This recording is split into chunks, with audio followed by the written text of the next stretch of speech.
ஒரு தடவை அடி வாங்கினா வலிக்கும் சரிங்களா, லைஃப் முழுக்க அடி வாங்கிட்டே இருந்தீங்கன்னா அதை பற்றி கவலைப்பட மாட்டீங்களே, இது அந்த மாதிரி தான்.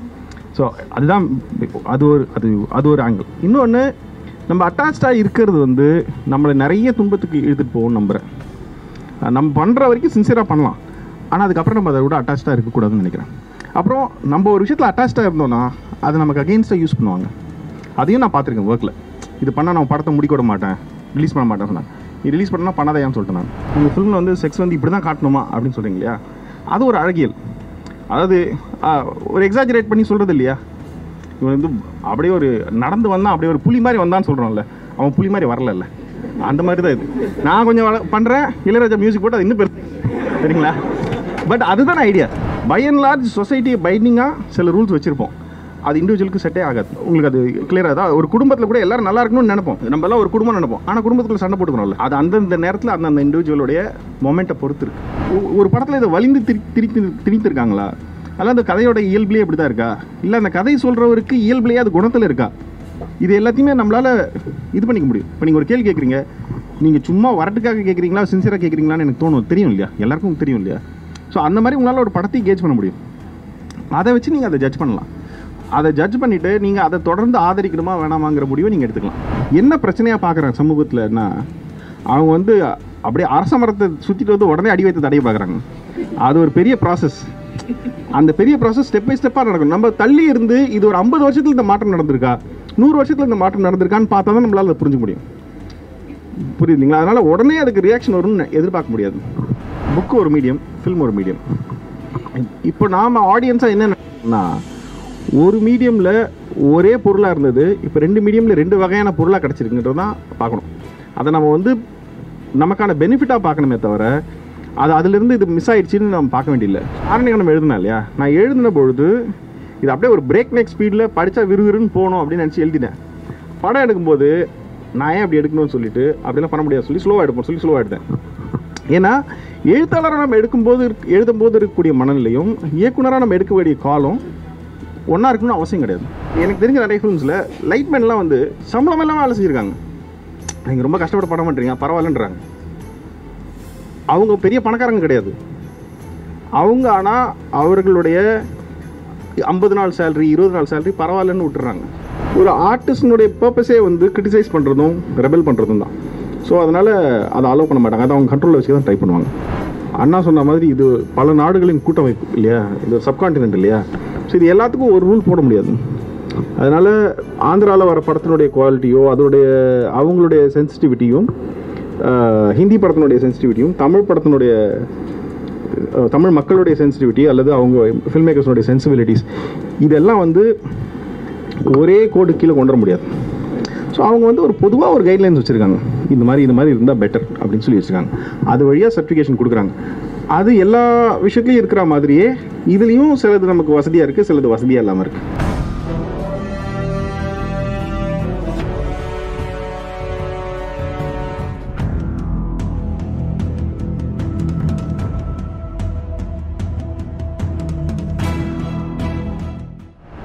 சார் இப்போது உங்களோட அருமத்தோஷன் இருக்கா இல்லையா, கேப்டன் மேலே பார்த்துட்டீங்களா? இன்னும் பார்க்கல. சரி, ஓகே. அந்த படத்தில் வந்து பார்த்தீங்கன்னு சொன்னால் ஃபஸ்ட்டு சொல்ல வந்து பார்த்தீங்கன்னா பின்னாடி கம்யூனிஸ்ட் சிம்பிளும் வந்துட்டு பார்த்தீங்கன்னா இருக்கும், புரட்சிவங்கன்ற வார்த்தைகள் இருக்கும். அது வந்து பார்த்தீங்கன்னா தேட்டரில் வந்து பார்த்தீங்கன்னா கிடையாது. அந்த படத்தில் இருக்கக்கூடிய நிறைய கம்யூனிசம் சிம்பிள் வந்து பார்த்தீங்கன்னா எடுக்கப்பட்டிருக்கு, நிறைய டைலாக்ஸ் வந்து எடுக்கப்பட்டிருக்குன்னு சொல்லி சொல்கிறாங்க இல்லைங்களா? சரி, ஓகே. இப்போ அந்த மாதிரி ஒன்று உங்கள்கிட்ட பார்த்தீங்கன்னு சொன்னால் கம்யூனிசம் கார்ந்தோ இல்லை மற்ற இடதுசாரிகள் வந்து பார்த்தீங்கன்னா லைட்டாக தொட்டுட்டு போகிறீங்களோ, ஜாதியை பற்றியோ இல்லை மதத்தை பற்றியோ இல்லை அம்பேத்கர் பற்றியோ பெரியார் பற்றியோ ஏன் பெருசாக பேச மாட்டீங்க? ஏன்னா நான் அதுக்காக வரல அப்படின்னு நீங்கள் சொல்ல முடியாது. ஏன்னா உங்களோட படங்கள் வந்து பார்த்தீங்கன்னா பெரும்பாலும் வந்து பார்த்தீங்கன்னா ஏதோ ஒரு பொலிட்டிக்கல் வந்து பார்த்தீங்கன்னா சொல்லிட்டு தான் போகும். ஆனால் அந்த மாதிரி இதை வந்து ஏன் பண்ண மாட்டீங்க? ரொம்ப சேஃபாக நீங்கள் அப்படியே கொஞ்சம் போகிறீங்களான்ற மாதிரி ஒரு வருத்தம் இருக்குது எனக்கு. சரிங்களா? இன்னும் என்ன பண்ணால் அடுத்து நீங்கள் சொல்கிறீங்க நான் ஒரு படம் எடுக்கிறது வந்து கொஞ்சம் பொறுமையாக எடுக்கலாம் போகலாம் அப்படின்றீங்க. ஆனால் இப்போ உங்களை மாதிரி ஆட்கள் வந்து பார்த்தீங்கன்னா இடதுசாரி சிந்தனை கொண்ட ஆட்கள் அப்படி தான் நினைக்கிறேன். அப்படின்னும் போது அப்போ அந்த மாதிரி ஆட்கள் வந்து பார்த்தீங்கன்னா நிறைய வந்துட்டு இருக்காங்க, வரணும் அப்படின்றது இருக்குது. அப்போ உங்களை மாதிரி ஆட்கள் வந்து பார்த்தீங்கன்னா தொடர்ச்சியான படங்கள் வந்து எடுத்தால் நல்லா இருக்குமே. ஏன்னா அந்த மாதிரி சூழ்நிலை நம்ம இருந்துட்டு இருக்கோன்றது உங்களுக்கு தெரியும். அப்படின்னும் போது வலதுசாரி சிந்தனைகள் வந்து படங்கள் வந்து நிறைய வந்துட்டு இருந்தாலும் போனாலும் இப்போ உங்களை மாதிரியான படங்கள் வந்து ஏன் வரணும்? ஏன் அந்த மாதிரி பொலிட்டிக்கலாக வந்து ரொம்ப கொஞ்சம் போல்டாக நீங்கள் வந்து ஏன் சொல்ல மாட்டீங்க, பேச மாட்டேன்றீங்க அப்படின்றது ஒன்று. ரெண்டாவது கொஸ்டின் என்ன சொன்னால் பெண்கள் இல்லை சார் அடுத்து நான் வந்துடுறேன். இப்போ அவருக்கு அப்போ அவங்க அவர் கேட்டாங்க இல்லையா வயலன்ஸ் வந்து காட்டுறாங்க போகிறாங்க அப்படின்னு சொல்லிட்டு ஓகே உங்கள் படத்தில் இல்லைன்ற அரண்மனை மாடல் இருக்குது, அதனால் நம்ம விட்டுடலாம். சரி இப்போது சூப்பர் டிலக்ஸாக இருக்கட்டும் இல்லை இப்போ வந்து நினைவு ஒரு பறவையாக இருக்கட்டும், அதில் வந்து பார்த்தீங்கன்னு சொன்னால் அந்த காமம் சார்ந்த விஷயங்கள் அதை பற்றி பேசுகிறீங்க. அப்போ காமம்ன்றது எது தேவையோ அது தர்மம் அப்படின்றீங்க. அப்போ ஒரு மனிதன் அப்படின்ற பார்த்தீங்கன்னா நாடோடியாக இருந்தது, காட்டு மிராடிலேருந்து என்ன பண்ணுறான் முன்னோக்கி வந்திருக்கிறான். முன்னோக்கி வந்துருக்கும்போது நீங்கள் என்ன சொல்லுறீங்கன்னா ஒரு காமம்ன்றது யார் கூட பிடிச்சிருக்கோ என்ன பண்ணிக்கலாம் போய்க்கலான்றீங்க. அப்போ திரும்ப நம்ம வந்து இந்த மனிதனை வந்து பின்னோக்கி தள்ளுற மாதிரிலாம் இருக்குது, பின்னாடி நீங்கள் போகிற மாதிரி இல்லை. எது தேவையோ அது தர்மம் அப்படின்னா எனக்கு வந்து பார்த்தீங்கன்னா 4 பேர் 3 பேர் கூட இருக்கலாம். ஏன் சொல்லுவான்னு சொன்னால் நான் இந்த மாதிரி நிறைய பேர்ட்ட தப்பாக சொல்லிட்டேன். உங்களோட இன்டர்வியூ பார்த்துட்டு உங்களோட படங்கள் பார்த்துட்டு லிவிங்கில் இல்லை சார் அது எனக்கு ஒரு குற்ற உணர்ச்சி அந்த அப்படின்னா பேசும்போது பார்த்தீங்கன்னா அவங்க நம்மளை தப்பாக இல்லைப்பா அந்த மாதிரி பண்ணக்கூடாது அப்படின்றாங்க. அது ஒரு சின்ன வருத்தமாக இருக்குது. ஏன்னா உங்கள் படங்கள் பார்க்கக்கூடிய நிறைய பேர் வந்து பார்த்தீங்கன்னு சொன்னால் வாய்ப்புகள் இருக்குது. சரிங்களா? அடுத்து அது ஒன்று. இன்னொரு பெண்கள் வந்து பார்த்தீங்கன்னு சொன்னால் உங்களுடைய 2 படங்கள் எப்பயும் பார்த்தீங்கன்னா ஒரு 6 ஸ்டார்ட் ஆகும். ஏன்னு கேட்டால் லைஃப் ஸ்டார்ட் யாருன்னு சொல்கிறீங்க. அப்போ அப்படின்னு இருக்கும்போது ஒரு காமம்ன்றது அந்த மாதிரி ஆரம்பிக்கும் போது ஏன் அவ்வளோ ஹார்ட் கோராக இருப்பணும்? ஆக்சுவலாக ஹார்ட் கோராக பண்ணுறது பார்த்தீங்கன்னா எல்லாருக்குமே அது பிடிக்காது. எல்லாரும் பிடிக்கணும்னா ஆர்கசமும் சரி இன்டிமேசியும் சரி ஒரு ஹார்ட் கோரான விஷயங்களில் வராதுன்றது உண்மை, சயின்டிஃபிக்காக உண்மை. அப்போ அப்படின்னும் போது நீங்கள் பெண்களை வந்து அந்த மாதிரி காட்டுறீங்களா? ரொம்ப ஹார்ஷாக பண்ணால் தான் அது நல்லது, அப்படி தான் இருக்கணும். ஏன்னா ஏன் சொல்ல வரேன்னு சொன்னால் இப்போ இதுலேருந்து வெப் சீரிஸ் வந்து பார்த்தீங்கன்னா பார்த்துட்டு ரொம்ப ஒரு மேலே ஒரு சின்ன வருத்தம் வந்துச்சு. ஃபேன் ஆடுற மாதிரி தண்ணி இது பண்ணுற மாதிரி போகிற மாதிரி இவ்வளோ இல்லையே, ரியல் அப்படி கிடையாது. அப்போது ஏன் அப்படி பண்ணுறீங்க போகிறீங்க அப்படின்றது ஒரு சின்ன வருத்தம் சார். அதனால் இனிமேல் உங்களை படங்களில் வந்து மாற்றிக்கோங்க. ஓகே, இது இப்போ இது கேள்வியா அட்வைஸா? நான் ரெண்டு எப்படின்னு சொன்னால் அதுக்கு பதில் சொல்லிடு ஈஸியாக. அது ஒன்றும் தப்பில்லை, பிரச்சனை இல்லை. ஓகே சரி, முதல்ல அருண்மாதேஸ்வரன் படம் நான் பார்க்கல, அதனால் எனக்கு அதை பற்றி ஐடியா இல்லை. அது முதல் கேள்வி. ரெண்டாவது ஏன் இது தூக்கலாக இருக்குதுன்னு சொல்லிட்டு இருக்கேன். பொலிட்டிக்கலான விஷயங்கள் வந்து ஏன் பட்டும் படாமலுமா இருக்குது? நான் வந்து என்ன சொல்கிறது, நான் திருப்பி அவருக்கு சொன்னால் அதே மாதிரியான பதில் தான். ஒரு டீலையோ காஃபிலையோ எவ்வளோ சக்கரை போட்டுக்கணுங்கிறது நம்ம விருப்பம். எனக்கு இவ்வளோ இருந்தால் நல்லாயிருக்கும்னு நினச்சி நான் போட்டுக்கிறேன். உங்களுக்கு அது வந்து கம்மின்னு பட்டுச்சுன்னா நீங்கள் போட்டுக்கலாம். நான் இல்லை நான் அது திருப்பி உங்களை வந்து ஹர்ட் பண்ணுற மாதிரி அப்படி நான் சொல்லவே இல்லை. நான் வந்து ரொம்ப இதுவாக சொல்கிறேன், நம்ம உணவுக்கு ஏற்ற மாதிரி நம்ம பண்ணுறோம். அதே மாதிரி என்னுடைய படைப்பு, இப்போ நான் ஒரு பெயிண்டிங் பண்ணுறேன், நீ ஏன் க்ரீன் கலர் யூஸ் பண்ண, நீ ஏன் எல்லோ கலர் யூஸ் பண்ணல நீங்கள் கேட்குற மாதிரி இது. எனக்கு அது பிடிச்சிருக்கு. நீங்கள் தாராளமாக எல்லோ கலரில் பெயிண்ட் பண்ணலாம். நான் அதுக்கு உங்களுக்கு உண்மையான என்ன சொல்கிறது, என்னுடைய ஆதரவு உங்களுக்கு அதில் இருக்கும். அது ஒன்று. நான் இல்லை, யாருடைய படைப்பு சுதந்திரமும் அப்படி தான் இருக்கும்ன்ற நான் பாரு. ஆமாம் என்னுடைய சுதந்திரம் நான் எனக்கு எப்படி விருப்பப்படுதோ அப்படி பண்ணுறேன். இது ஒன்று. அதுதான் நான் சொல்கிறேன்.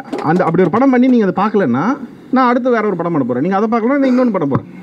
ஒரு காலத்தில் இவனை வச்சு படம் பண்ணால் ஓடாது அப்படின்னு ப்ரொடியூசர் முடிவு பண்ணிட்டானா ப்ரொடியூசர் கிடைக்க படம் பண்ணுறது நின்றுடும். அது ஒரு ஸ்லோ ப்ராசஸ் தான், ஒரே நாளில் நடக்காது. அதுக்கு நீங்கள் எனக்கு கொண்டு வரணும், அப்புறம் அது நிற்கும். நான் என்ன மீன் பண்ணுறேன்னா இன்ஸ்டண்ட்டாக நிற்கணும்னா அப்படி நிற்கும், இல்லைன்னா அது காலப்போக்கில் பொறுமையாக போய் நின்றுக்கும். இது ஒன்று. அடுத்தது நீங்கள் அந்த மாதிரி பொலிட்டிக்கலாக பேசக்கூடிய ஆள் இல்லை எனக்கு போதும் அப்படின்னு இருந்தா நீங்கள் வந்து வேற ஒரு இடத்துல என்ன பண்ணுறதுலாம் இந்த மாதிரியான இடத்தங்க வந்து வச்சுக்கலாம். கரெக்ட். பார்க்லேயோ இல்லை மற்ற இடங்களே வச்சுக்கலாம். ஆனால் இந்த மாதிரியான இடங்கள் பேசக்கூடிய இடத்துல நீங்கள் வச்சுக்கிறது காரணம் சொல்லி பார்த்தீங்கன்னா நீங்கள் இந்த மாதிரி பொலிட்டிக்கலாக வந்து நீங்கள் பேசணும். கரெக்ட். நிறைய பேர் உண்மையிலும் சொல்லி அந்த ஒரு தாட் இருக்கணும் தான் நீங்கள் வச்சுருக்கீங்க இல்லைங்களா? ஆமாம். டீ எப்படி சாப்பிடுறதுன்னா டீ நம்ம வெளியே சாப்பிடலாம், இங்கே சாப்பிடலாம். ஆனால் இங்கே தான் சாப்பிடணும்னு நீங்கள் வச்சுருக்கீங்க. கரெக்ட். அதுக்கான காரணம் என்னன்னா உங்களுக்கு இந்த மாதிரியான அரசியல் சிந்தனை வரணும். கரெக்ட். அப்போ அதையும் கரெக்ட், அதை தான் பண்ணுறேன். ஆனால் அதை பண்ணுற குமாரராஜா ஏன் ப்ளூ கலர் சட்டை போட்டு வராரு, ஏன் ப்ளூ கலர் சட்டை வராரு, அந்த மாதிரி இருக்குது. இதுதான் என்னோட கொள்கைன்னு புரியல. நான் வந்து அந்த பந்தத்தை எடுத்துகிட்டு 10 அடி போகிறேன், நீங்கள் 12 அடி போங்க, 15 அடி போங்க. நீ ஏன் 10 அடியோட நீ என்ன நினைக்க, என்னால் முடிஞ்சது நான் செய்கிறேன். இது நான் புரியுது இல்லையா நான் சொல்லுறேன். ஆமாம், இது ஒன்று. நீங்கள் அதுக்கப்புறமா எடுத்துகிட்டு போகலாம். இது ஒன்று. ரெண்டாவது, செக்ஷுவல் லிபரேஷன் வந்து நம்மளை பின்னோக்கி இழுக்குதுன்னு சொல்கிறது வந்து அது ஒரு பார்வை தான். சரிங்களா? சாரிங்க. இந்த செக்ஷுவல் லிபரேஷன் அது வந்து மக்களை பின்னோக்கி இழுக்குதுன்னு சொல்கிறது அது ஒரு பார்வை. சரிங்களா? அது அப்படி இருக்கணும்னு அவசியம் கிடையாது. நீங்கள் இந்த குடும்ப முறை வந்ததுக்கு அப்புறமா ஹியூமன் பீயிங்கோட லைஃப் எப்படி மாறி இருக்கு? நீங்க நினைச்சாலும் நினைக்கலனாலும் இந்த சிஸ்டம் சேஞ்ச் ஆக தான் போகுது. சரிங்களா? கண்டிப்பா. ஸோ நான் அதை பற்றி சொல்கிறேன். நீ சொல்கிறதுனால சேஞ்ச் ஆகுதுன்னு சொன்னால் நான் எதுவும் பண்ண முடியாது. அவ்வளோ பவர்ஃபுல்லான ஃபில்ம் மேக்கர் இல்லை நான் சும்மா சொல்கிறேன். சரிங்களா? இது ஒரு பாயிண்ட்டு. இதுக்கப்புறம் நீங்கள் வந்து அதை இப்படி தான் காட்டணுமா, உங்கள் ஃபில்மில் வந்து செக்ஸ் வந்து இப்படி தான் காட்டணுமா அப்படின்னு சொல்கிறீங்க இல்லையா? அது ஒரு அழகியல். அதாவது ஒரு எக்ஸாஜரேட் பண்ணி சொல்கிறது இல்லையா? இவன் வந்து அப்படியே ஒரு நடந்து வந்தான், அப்படியே ஒரு புலி மாதிரி வந்தான்னு சொல்கிறோம்ல, அவன் புலி மாதிரி வரல. அந்த மாதிரி தான் இது. நான் கொஞ்சம் பண்ணுறேன், இளையராஜா மியூசிக் போட்டு அது இன்னும் பெருசு. சரிங்களா? பட் அதுதான் ஐடியா. அப்புறம் இது வந்து அங்கே என்ன நடந்துச்சுங்கிறது இல்லை, அங்கே நடக்கும்போது அவங்க மனசில் என்ன ஃபீல் பண்ணாங்கிறது அந்த ஷாட், அந்த சீன். சரிங்களா? ஸோ அவங்க ஆர்காசம் அப்படி ஃபீல் பண்ண அது அதனோட ரியாலிட்டியில் அது நடக்கிறத பற்றி நான் கமெண்ட் பண்ண மாட்டேன்.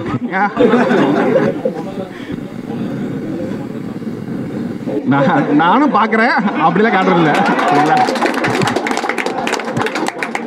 அதில் இருக்கலாம், அதுலேயும் நிறைய வகை இருக்குது, உங்களுக்கு தெரியாதது இருக்காது, அதுலேயும் நிறைய வகை இருக்குது, எல்லாமே இருக்குது. ஸோ அதனால் அது அப்படி இது பண்ணும், ஒரு கட்டத்துக்குள்ளே அடைக்க வேண்டாம்னு சொல்கிறேன் நான்.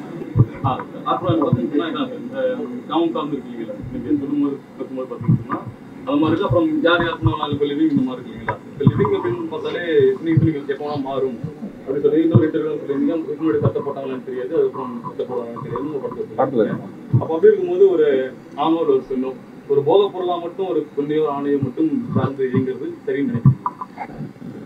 சரி தப்புன்னு நினைக்கிறதே இல்லை. அதான் முதல் படத்தில் சொல்லி இது தேவையான தர்மம் தான். அவங்களுக்கு அது சரின்னு படும் தான் அவங்க செய்கிறாங்க. இப்போ நீங்கள் சொன்னீங்க கேனோபிசம் வந்து பார்த்தீங்கன்னா ஒரு சில பேர் சரின்னு போவாங்க, அவங்க அதை சாப்பிட்டுட்டு தான் இருப்பாங்க. அப்போ அது நம்ம சரின்னு சொல்லிட முடியுங்களா? நீங்கள் தப்புன்னு சொல்லுங்கள், அவங்க சரின்னு சொல்லட்டுன்னு சொல்கிறேன். நான் அதுதான் சொல்ல வரேன். நான் உண்மையாகவே தனி மனிதனுடைய உரிமை முழுசாக நம்புகிறேன். நீங்கள் சரின்னு உங்கள் மனசுக்கு படுறதை நீங்கள் செய்வீங்க. இது யார் தடுத்தாலும் செய்வீங்க. கரெக்டாக? ஒருத்தர் வந்து சட்டத்தை மீறி கொலை பண்ணுறாரு, சட்டத்தை மீறி வந்து திருடுறாரு, அவருக்கு இது தப்புன்னு தெரியும், ஆனால் அவர் அதை நம்புறாரு, அதை செய்கிறாரு, அல்லது அவருக்கு ஒரு தேவை இருக்குது செய்கிறார். இது ரெண்டு தான் நடக்குது. சரிங்களா? ஸோ இது வந்து பை அண்ட் லார்ஜ் சொசைட்டியை பைண்டிங்காக சில ரூல்ஸ் வச்சுருப்போம், அது இண்டிவிஜுவலுக்கு செட்டே ஆகாது. உங்களுக்கு அது கிளியராக தான். ஒரு குடும்பத்தில் கூட எல்லோரும் நல்லா இருக்கணும்னு நினைப்போம், நம்மளாம் ஒரு குடும்பம் நினைப்போம், ஆனால் குடும்பத்துக்குள்ள சண்டை போட்டுக்கணும்ல. அது அந்தந்த நேரத்தில் அந்தந்த இண்டிவிஜுவலுடைய மொமெண்ட்டை பொறுத்து இருக்குது. ஆமாம் ஆமாம் ஆமாம். Hello sir. யா, மைக் வாங்கிட்டீங்கன்னா ஈஸியாக இருக்கும். அப்படி இல்லை, அப்போ கரெக்டாக ஒருத்தர் பேசுவார், அதுக்காக சொல்கிறேன் நான். சார் சூப்பர் அற்புதம் ஒரு கேரக்டர் வருவார், அவர் கூட அசிஸ்டன்ட் மாதிரி ஒருத்தர் இருப்பார். கடவுள் அவரு தான் வந்து இல்லை சந்தேகப்படாத அப்படின்னு ஒரு அந்த நம்பிக்கையை. ஆனால் அவரோட பேர் ராமசாமி, அது பின்னாடி ஏதாவது அர்த்தம் இருக்கா? இது ஆக்சுவலாக படம் ரிலீஸ் ஆன போது யூடியூப் ரூட்டர்ஸில் கூட சொல்லிட்டு இருந்தாங்க, இது எதுக்கு ராமசாமின்னு சொல்லிட்டு பெரியார் இன்சல்ட் பண்ணிட்டாருன்னாங்க. அது அதுக்காக வரல. எழுதுகிற டைமில் இதுக்கு ஒரு ஆள், கொஞ்சம் வயசான ஆள், கொஞ்சம் முரட்டுத்தனமாக இருக்கணும் பார்க்குறதுக்கு, அப்படியே ஒரு கம்பி மாதிரி இருக்கணும் ஒரு ஆள் அப்படின்னு நினச்சிட்டோம் எழுதுகிற போது. அதை சொல்லும் போது அந்த கேரக்டர் சொல்ல முடியாதுல்ல, ஒரு டிராஃபிக் ராமசாமி மாதிரி இருக்கட்டையா அப்படி சொல்லி போட்டுட்டோம். டிராஃபிக் போயிடுச்சு, ராமசாமி இருந்துச்சு, ராமசாமி நல்லா தான் இருக்குது அந்த பேருன்னு சொல்லி அப்படியே வச்சுக்கிட்டோம். அது பெரியார் பேரோட கனெக்ட் பண்ணுற எண்ணம் கூட தோணலை எனக்கு. அவர் பெரியாராக தான் நம்ம கேட்டிருக்கோம், அதனால் ராமசாமின்னு யோசிச்சதே இல்லை.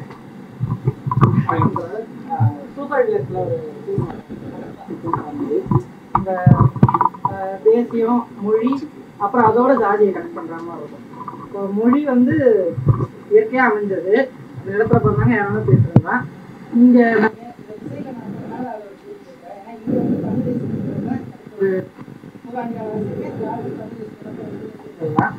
ஸோ அவங்க வந்து மொழியை தான் ஒரு ஆயுதமாக இருக்கிறாங்க. இப்போ ஈழத்தில் வந்து அதுதான். ஸோ அப்படி ஒரு மொழி வந்து ஒரு ஆயுதமாக இருக்குது, ஒரு கருவியாக இருக்குது.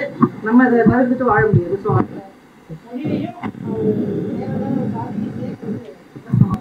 கரெக்ட் தான், அதை நான் ஏற்றுக்கிறேன். அதில் என்னென்னா, அது வந்து ஒரு ஆர்வ கோளாறாக ஒரு ஆக்டர் ஆகணும்னு நினைக்கிற ஒருத்தன், அவனுக்கு ஒரு பொலிட்டிக்கல் ஆம்பிஷன் இருக்குதுன்னு சொல்லி அவனுடைய ஆங்கிள்லேருந்து வர்றது ஒன்று.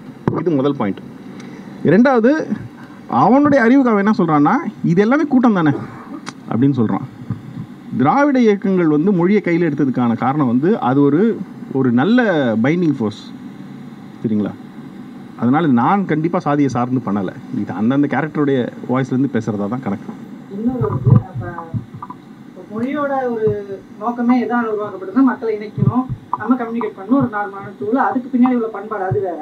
ஆனால் ஜாதியை எதுக்கு உருவாக்குனா பிரிக்கிறது மோஷனே இதுதான். ஸோ அப்போ அதையும் இதையும் சேர்க்கறது வந்து நீங்கள் அப்படி நினைக்காம இருந்திருக்கலாம், இப்போ நானுமே அப்படி நினைக்கலாம். ஆனால் பார்க்குறதுக்கு தப்பாக கன்வே ஆகிட்டோம், அது தப்பாக இன்ஃப்ளூயன்ஸ் ஆகிட்டோம் அப்படின்னு ரெண்டுத்தையும் நம்ம கூட்டம்னு சொல்லிட முடியாது. இல்லை, ரெண்டும் கூட்டம் தான், ஆனால் ஒரே மாதிரியான கூட்டம் கிடையாது. ரெண்டுத்துக்கும் பின்னாடி இருக்கக்கூடிய இன்டென்ஷன் வேறு. கரெக்ட். அப்புறம் நான் சொன்ன மாதிரி அது அந்த கேரக்டர் அந்த படத்தில் பேசுது, சரிங்களா? இப்போ அதுதான் சொல்கிறேன். இப்போ இப்படி நம்ம யோசிக்க ஆரம்பிச்சோன்னா ஒரு படத்தில் வில்லனே இருக்க முடியாது. இல்லை நான் இல்லை வில்லனும் போது இல்லை அது டிகேவோட வாய்ஸ் கிடையவே கிடையாது. பட் அப்படி இருந்தாலும் அப்படி ஒருத்தர் சொல்லிட்டு போகிறானே, அவன் சொல்லிட்டு போட்டோம், உங்களுக்கு வேணான்னா விட்டுலாமேன்ற நான்.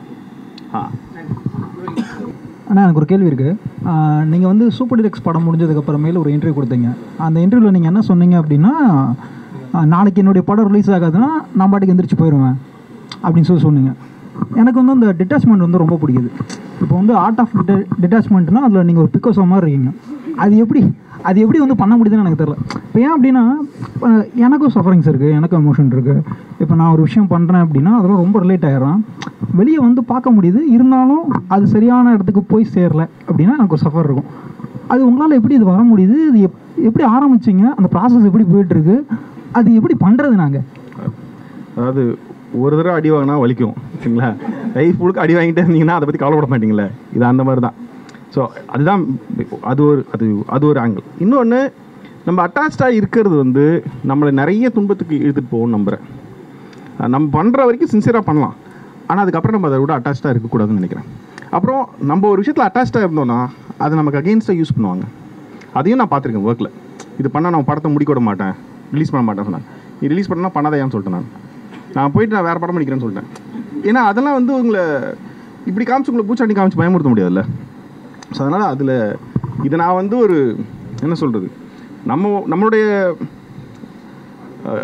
நம்மளுடைய வாழ்க்கையை என்ன சொல்கிறது, துன்பத்துலேருந்து விளக்கிறதுக்கான வழி இதெல்லாம். இல்லை அது பழகிறோம், அது ஒரு பெரிய விஷயமா இருக்காது. ஒரு நிமிஷம், எனக்கு ஒரு 2 கேள்வி இருக்குது. ஒன்று, நீங்கள் முன்னாடி சொன்ன பதில் இருந்ததா, பெரியாரை, அம்பேத்கரை அல்லது ஈவன் மார்க்ஸை கூட அடிக்கடி குறியீடாக காட்டுற படங்கள் சோர்ஸில் வந்துருக்கு. ஆனால் அந்த படங்கள் வந்து பெரியாரியத்தையோ அம்பேத்கரியத்தையோ மார்க்சியத்தையோ முன்னேறத்தில் பெரிய அளவுக்கு அந்த கருத்து ஓட்டம் கொண்ட கதை அம்சமும் இல்லை. ஏதோ ஒரு படம், அந்த ஃப்ளைட் ஓட்டினார், என்ன படம் அது, அந்த படத்தில் கூட சூரரை ரிப்போர்ட்டில் சுயமரியாதை திருமணம் மட்டும் வருது. இப்போ நான் இது என்ன நினைக்கிறேன்னா, இங்கே தமிழ்நாட்டை பொறுத்த வரைக்கும் இந்த 3 கருத்தியல் மட்டும்தான் ஆளுகிற கருத்தியல். மக்களை வந்து இயல்பாக ஒரு நார்மலைஸ் ஆன கருத்தியல். இதை வந்து ஒரு புரட்சிகர கருத்தியல்னு தூக்கி போடுறதில்லை, சாதாரண கருத்தாக நிற்குது.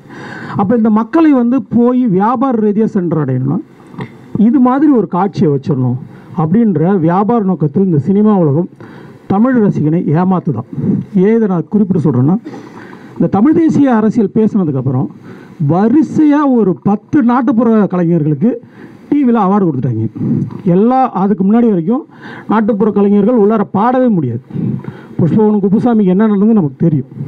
அப்படி ஒரு இயல்பு நிலை இருக்கக்குள்ள டிவியில் எல்லா பாடல் நிகழ்ச்சியிலையும் ஒரு நாட்டுப்புற சார்ந்த கலைஞர் வந்துடுவார். கடைசி ரவுண்டில் அவர் தான் வந்துடுவார், அவர் தான் ஜெயிச்சிடுவார். அப்போ மீண்டும் மீண்டும் இந்த தமிழ் தேசியம் சார்ந்து அது சார்ந்து இப்போ ஜல்லிக்கட்டு, குறிப்பாக ஜல்லிக்கட்டு போராட்டத்துக்கு அப்புறம் இந்த மண்ணினுடைய ஏதோ ஒரு கூரை எடுத்து பேசுகிற மக்கள் இருக்கிறாங்கன்னு தெரிஞ்ச உடனே அந்த மக்கள்கிட்ட போய் சென்றடைகிறதுக்கு நீ இந்த எண்ணத்தில் இருக்கல, நான் இது மாதிரி ஒரு காட்சி வைக்கிறேன் அப்படின்றது, இது திரும்ப வந்து நம்ம அது அவங்க அப்படியாவது இருக்கட்டுமே அப்படின்ற எண்ணத்தில் விட்டுட்டு போக என்னால் முடியாது. நான் வெறும் ரகசியமாக அதை பார்க்க முடியல. அதனால் இதை எப்படி பார்க்குறீங்க? இது ஒன்று. 2வது கேள்வி வந்து, தமிழ் சமூகத்தில் எவ்வளோ லேண்ட்ஸ்கேப்ஸ் இருக்குது, நிலவியல் இருக்குது. ஆனால் அந்த சினிமா ஏன் எப்போ பார்த்தாலும் நகரமயமாக்கப்பட்ட லேண்ட்ஸ்கேப்பே காட்டுது. அதுவும் குறிப்பாக வட சென்னை சார்ந்த படங்களில் மெட்ராஸ் படத்துக்கு முன்னாடி கூவங்கரையை காட்டாத படமே கிடையாது. படம் வட சென்னைனால கூவங்கரையில் ஆரம்பிக்கும். அதே மாதிரி மதுரை அப்படின்னா அந்த ஒரு மார்க்கெட் 4 ஏரியாவை வேட்டியை மடித்து கட்டிட்டு காட்டுறது, அது அவங்க இயல்பாக இருக்கலாம். ஆனால் அதை தவிர மதுரையே இல்லையா? திருநெல்வேலின்னா அருவாடிக்கிற அந்த கொல்லம்பற்றை மட்டும்தான் இருக்கா? இந்த லேண்ட்ஸ்கேப்பை திரும்ப திரும்ப திரும்ப திரும்ப தமிழர்கள் என்றாலே ஒரு நீங்கள் வந்து இன்னும் அந்த காட்டுமிராண்டித்தனத்திலிருந்து வராதவர்கள் அப்படின்ற மாதிரியோ அல்லது தமிழ்நாட்டுக்கு அடையாளம் இந்த வளர்ச்சியடைந்த நகரங்கள் அப்படின்றதாக மட்டுமே திரும்ப திரும்ப காட்டுறதுனுடைய நோக்கம் என்ன? இதை எப்படி மாற்ற முடியும்? உங்களை போன்றவர்கள் எதுக்காக என்ன மாதிரியான ஒரு சிந்தனை சொல்கிறீங்கன்னு கேட்டேன். அவ்வளோதான். இப்போது நீங்கள் சொன்னால் முதல்ல அதை படம் நான் பார்க்கல, எதனால் அது வச்சாங்க அப்படிங்கிறதுலாம் அது அவங்களுடைய என்ன சொல்கிறது, அவங்களுடைய விருப்பத்தில், ஆமாம் அவங்களுடைய சாய்ஸ் தான். இப்போது அந்த மாதிரி வச்சது கதைக்கு ஹெல்ப் பண்ணலையான்னு உங்களால் இது பண்ணிக்க முடியும் இல்லையா, கேஜ் பண்ண முடியும் இல்லையா? அதுதான் உங்களை அடுத்த படத்தை பார்க்குறதுக்கான இதுவாக இருக்குது. அந்த லென்ஸ் வச்சு தான் நீங்கள் அடுத்த படத்தை பார்ப்பீங்க. இன்னொன்று, ஒரு படத்தில் இதை வலிந்து திணித்திருக்காங்களா, அல்ல அந்த கதையோட இயல்பிலே அப்படி தான் இருக்கா, இல்லை அந்த கதை சொல்கிறவருக்கு இயல்பிலேயே அது குணத்தில் இருக்கா, இது எல்லாத்தையுமே நம்மளால் இது பண்ணிக்க முடியும். இப்போ நீங்கள் ஒரு கேள்வி கேட்குறீங்க, நீங்கள் சும்மா வரட்டுக்காக கேட்குறீங்களா சின்சியராக கேட்குறீங்களான்னு எனக்கு தோணும், தெரியும் இல்லையா, எல்லாருக்கும் தெரியும் இல்லையா? ஸோ அந்த மாதிரி உங்களால் ஒரு படத்தை கேஜ் பண்ண முடியும். அதை வச்சு நீங்கள் அதை ஜட்ஜ் பண்ணலாம். அதை ஜட்ஜ் பண்ணிவிட்டு நீங்கள் அதை தொடர்ந்து ஆதரிக்கணுமா வேணாமாங்கிற முடிவை நீங்கள் எடுத்துக்கலாம். இது ஒன்று இருக்குது. ரெண்டாவது, இது மாதிரி பண்ணால் மக்கள் ஓட வச்சுருவாங்கன்னு நினைக்கிறதுமே அது ரொம்ப ஷார்ட் லிவ்டு ஐடியா தான். அப்படி பண்ணுற எல்லா படங்களையும் ஓடுறதும் கிடையாது. சரிங்களா? இது ஒன்று. மூணாவது, இப்போ நீங்கள் கேட்ட சென்னைனாலே இதுதான் காட்டணுமா, மதுரைனா இப்படி தான் காட்டணுமா, இல்லை திருநெல்வேலினா இப்படி தான் காட்டணுமான்றது வந்து அது வந்து ஒரு கன்வீனியன்ஸ். முன்னெல்லாம் வந்து சென்னைனா எல்ஐசி காட்டுவாங்கல்ல, ஓஹோ இது சென்னைக்கு வந்துச்சு கதைன்னு தெரிஞ்சுக்கிறதுக்காக வைப்பாங்க. அதனுடைய நீட்சி தான் இதெல்லாம். சரிங்களா? அப்புறம் அந்த கதைக்கு அது தேவைப்படுது, அதை பண்ண போகிறாங்க. பருத்தியூரில் எனக்கு தெரிஞ்சு அந்த மாதிரி மதுரைன்னு சொல்லி அவங்க ஸ்பெசிஃபிக்காக ஒரு ரெண்டையும் காட்டல. அவங்க அந்த திருவிழா நடக்கிற ஊரை காமிக்கிறாங்க, அதுக்கப்புறமா அவங்க ஊருக்குள்ளே போயிடுறாங்க. அது அந்தந்த இயக்குநர்களுடைய விருப்பமாக அமையுது. ஸோ இதை வந்து நீங்களும் நானும் இதை டிட்டர்மைன் பண்ணுறது வந்து கடைநிலையிலிருந்து தான் டிட்டர்மைன் பண்ண முடியும். அது நம்ம ஒரு கன்சூமராக மட்டும்தான் இதை டிட்டர்மைன் பண்ண முடியுமே தவிர, ஆடியர்ஸாக அவங்க என்ன டெசிஷன் எடுக்கிறாங்கிறது முழுக்க முழுக்க அவங்க கையில் இருக்குது. அவங்க வந்து தங்களுடைய படம் ஃபெயிலியர் ஆகிறத பார்த்து மட்டுமே டிசைட் பண்ணணும்னு அவசியம் இல்லை. இந்த மாதிரி விஷயங்கள் ஒர்க் ஆக மாட்டேங்குது மக்கள்கிட்டேன்னு தெரிஞ்சதுனாலுமே அவங்க அதை அந்த டெசிஷனுக்கு வந்துடுவாங்க. சரிங்களா? ஸோ நாம் முன்னிலும் இன்னும் அதிகமாக கவனமாக இருந்தோன்னா இது பெட்டராக ஒர்க் ஆகும்னு நம்புகிறேன். புரியுதுங்களா? உங்களுக்கு கன்வின்சிங்காக இல்லை, ஆனால் அவ்வளோதான் நம்மளால் செய்ய முடியும் இந்த டைமில். ஆமாம், அதுதான் நான் சொல்கிறேன். இல்லை, அது ஒரு பெரிய காரணம் இருக்குது. இப்போது பெரும்பாலான இயக்குநர்களும் மற்றவர்களும் இண்டஸ்ட்ரியும் சென்னையில் இருக்கிறதுனால சென்னையை சார்ந்த கதைகள் வருதுன்றதும் ஒரு காரணமாக இருக்குது. இதை விட்டால் அப்புறம் ஊர் பக்கம் நடக்குதுன்னா மிச்ச இயக்குநர்கள் மதுரையிலேருந்து வராங்க, அதனால் அவங்க அந்த ஊர்லேருந்து எடுக்கிறாங்க. இல்லை, அது கதையும் களத்தையும் பொறுத்து அமையுது. அது ஒன்று ஒன்றும் மாறும். பாக்யராஜ் வந்து அவங்க ஊரில் செட் ஆகிற மாதிரி கதைகள் எடுத்துகிட்டு இருக்காரு, முன்னாடி எடுத்திருக்காரு. யா,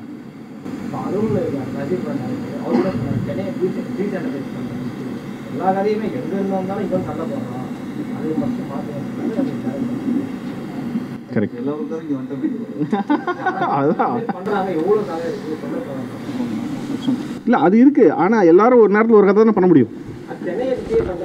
அவங்க விருப்பம் தானே, அது புரியுது. பட் அதெல்லாம் அவங்க விருப்பம் தான். நம்ம அதில் அது நம்ம எப்படி போய் சொல்ல முடியும்?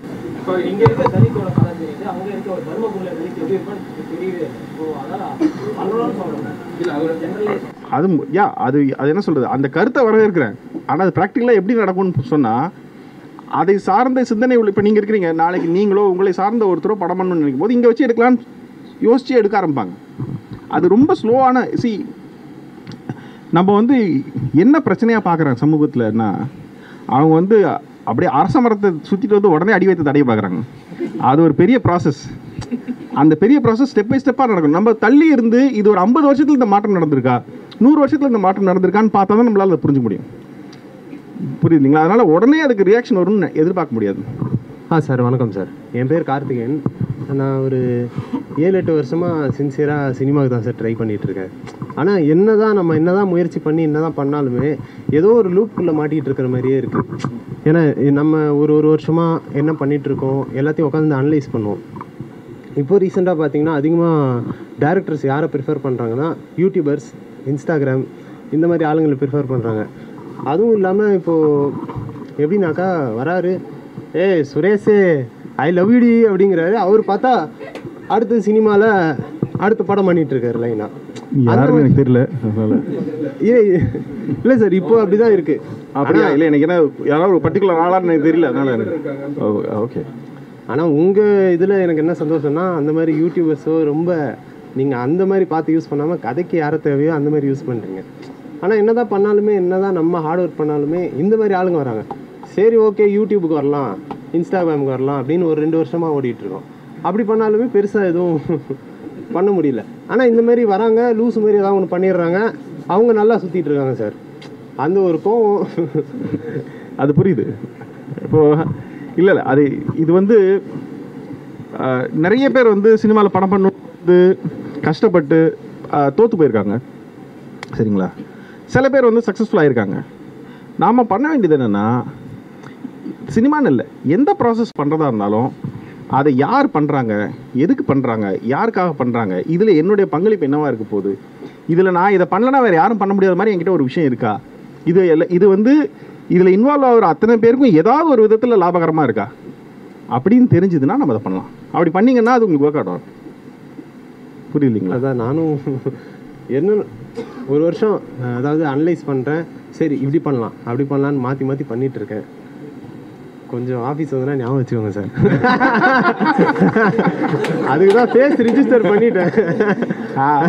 இனிமேல் பார்க்கலாம். இல்லை, நான் அதுக்கு ஒன்றும் சொல்ல, நானே அடுத்து படம் பண்ணுவேனான்னு தெரியல, என்ன நடக்கும்னு தெரியல. அதனால இல்லை, அதுதான் உண்மையும் கூட இல்லை, அதனால சொல்கிறேன். Hello sir. இல்லை, இப்போ நீங்கள் ஒரு படைப்பு வந்து மிஸ்கான்செப்ஷன் பண்ணப்படுது இல்லை, ஒருத்தரால் தப்பாக புரிஞ்சுக்கப்படுது. சில நேரம் ஒரு நாவலிருந்தும் ஒரு சிறுகதையிலிருந்தும் படைப்பை பண்ணுறாங்க. இப்போ ஒரு சிறுகதை எழுதுகிறவர் அவர் அதுக்குள்ளே ஒரு தீசிஸ் வச்சுருக்காரு. ஆனால் இப்போ நான் அதை ஒரு ஃபிலிமுக்கு கன்வெர்ட் பண்ணும்போது அதோட கான்ஃப்ளிக்டை மட்டும் எடுத்துகிட்டு நான் வேறு தீசிஸ் வச்சு பண்ணுறேன். ஆனால் அதுக்கு கிரெடிட்ஸ் கொடுக்குறேன். அப்போ அந்த சிறுகதை எழுதினவர் வந்து இது என்னோடய தீசிஸ்க்கு அகேன்ஸ்டாக இருக்குது, ஆனால் என் பேரை கிரெடிட்ஸ் போட்டு தப்பாக எடுத்துட்டானே அப்படின்னு சொல்கிறது, அதை எப்படி பார்க்குறது? அது ரெண்டும் வந்து ரெண்டு வெவ்வேறு மீடியம், சரிங்களா? புக்கு ஒரு மீடியம், ஃபில்ம் ஒரு மீடியம். இப்போ நாம் ஆடியன்ஸாக என்ன நினைக்கணும்னா, ஒரு மீடியமில் ஒரே பொருளாக இருந்தது, இப்போ 2 மீடியமில் 2 வகையான பொருளாக கிடச்சிருக்குன்றது தான் பார்க்கணும். அதை நம்ம வந்து நமக்கான பெனிஃபிட்டாக பார்க்கணுமே தவிர அது அதிலிருந்து இது மிஸ் ஆகிடுச்சின்னு நம்ம பார்க்க வேண்டியதில்லை. அப்புறம் ஒருவேளை நீங்கள் சொன்ன மாதிரி அது மிஸ் ஆகிடுச்சின்னு அந்த எழுத்தாளரோ அல்லது மற்றவர்களோ ஃபீல் பண்ணாங்கன்னா, அதே மெட்டீரியலை அதனுடைய கூறுகள் மாறாமல் இது ஒரு படம் எடுக்க முடியும். அதை யாரும் கெடுக்க முடியாது இல்லையா, அதை தடுக்க முடியாது இல்லையா? அதனால் அது பாசிட்டிவான விஷயம் தானே.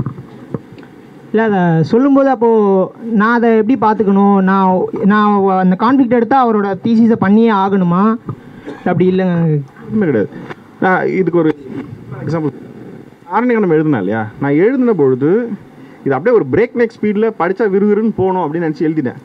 படம் எடுக்கும்போது நான் ஏன் அப்படி எடுக்கணும்னு சொல்லிட்டு அப்படிலாம் பண்ண முடியாது சொல்லி ஸ்லோவாக எடுத்தேன். ஏன்னா எழுத்தாளராக நம்ம எழுதும்போது இருக்கக்கூடிய மனநிலையும் இயக்குனராக நம்ம எடுக்க வேண்டிய காலம் ஒன்றா இருக்கணும்னு அவசியம் கிடையாது. ஸோ இது நான் பண்ணும்போதே இப்படி பண்ணுறேன்னா, வேற ஒரு எழுத்தாளர் எடுத்து நான் அடாப்ட் பண்ணும்போது இயக்குனராக என் கண்ணுக்கு என்ன படுதோ நான் அப்படி தான் பண்ண முடியும். ஸோ அதில் தவறு ஒன்றும் கிடையாது. இதே ஆடியன்ஸ் தப்பாக புரிஞ்சுக்கிட்டாங்கன்னா, இப்போ நீங்கள் உங்களோட படங்களுக்கே இப்போ சூப்பர் டீலக்ஸ்க்கே திருநங்கைகள்கிட்ட இருந்தே விமர்சனம் வந்திருக்கு, தப்பாக ப்ரொஜெக்ட் பண்ணிட்டாங்கன்னு. ஸோ இது தப்பாக புரிஞ்சுக்கிறாங்களே, இது நீங்கள் எப்படி அதை பார்க்குறீங்க? நான் அதை பார்க்குறதே இல்லை. படம் எடுத்து முடிச்சா அது என்னோடது இல்லை. ஆனால் ஹேவன்ல இன்னும் ஒரே ஒரு கொஸ்டின், நீங்கள் சினிமாவை எப்படி பார்க்குறீங்க? ஏன்னா நான் உங்களோட இன்டர்வியூஸ் பார்க்கும்போது என்ன சொல்கிறீங்கன்னா, மற்ற வேலையை பண்ணுறதுக்கு இது பரவாயில்லன்னு சொல்கிறீங்க. ஆனால் ஃபஸ்ட்டு இந்த வேலைக்கு பண்ணலாம் அப்படின்னு சொல்லி ஒரு இன்ட்ரெஸ்ட் வந்திருப்பீங்களா? அப்போது சினிமா உங்களுக்கு எப்படி பட்டுச்சு? சரி இதை பண்ணலாம், இது இன்ட்ரெஸ்டிங்காக இருக்குதுப்பா, அதனால் நான் இந்த ஃபீல்டுக்குள்ளே வரேன் அப்படிங்கிறப்போ எது உங்களை இன்ட்ரெஸ்ட் பண்ணுச்சு? இல்லை, இதில் இருக்கக்கூடிய ப்ளெஷர் இருக்குல்ல, ரொம்ப இது நிறைய பேருக்கு தெரியும், நான் சொல்லணும்னு அவசியம் இல்லை. இப்படி ஒரு ப்ளெஷர் உங்களுக்கு வேறு எந்த வேலையிலுமே கிடைக்காது. நீங்கள் காலையில் ஒரு 6 மணி இல்லை 5:30 மணிக்கு உங்களுக்கு ஒரு ப்ரொடக்ஷன் மேனேஜர் கால் பண்ணி, சார் வண்டி வந்துருச்சு சார் சொல்லுவாங்க, எந்திரிச்சிக்கோங்க சார் சொல்லுவாங்க, வண்டி வந்துருச்சும்பாங்க, வண்டி வந்து வெயிட் பண்ணிட்டு இருக்கும்பாங்க, உங்களுக்கு அம்பாசிடர் வேண்டாம், உங்களுக்கு நான் இனோவா அனுப்பியிருக்கேன்னு சொல்லுவாங்க.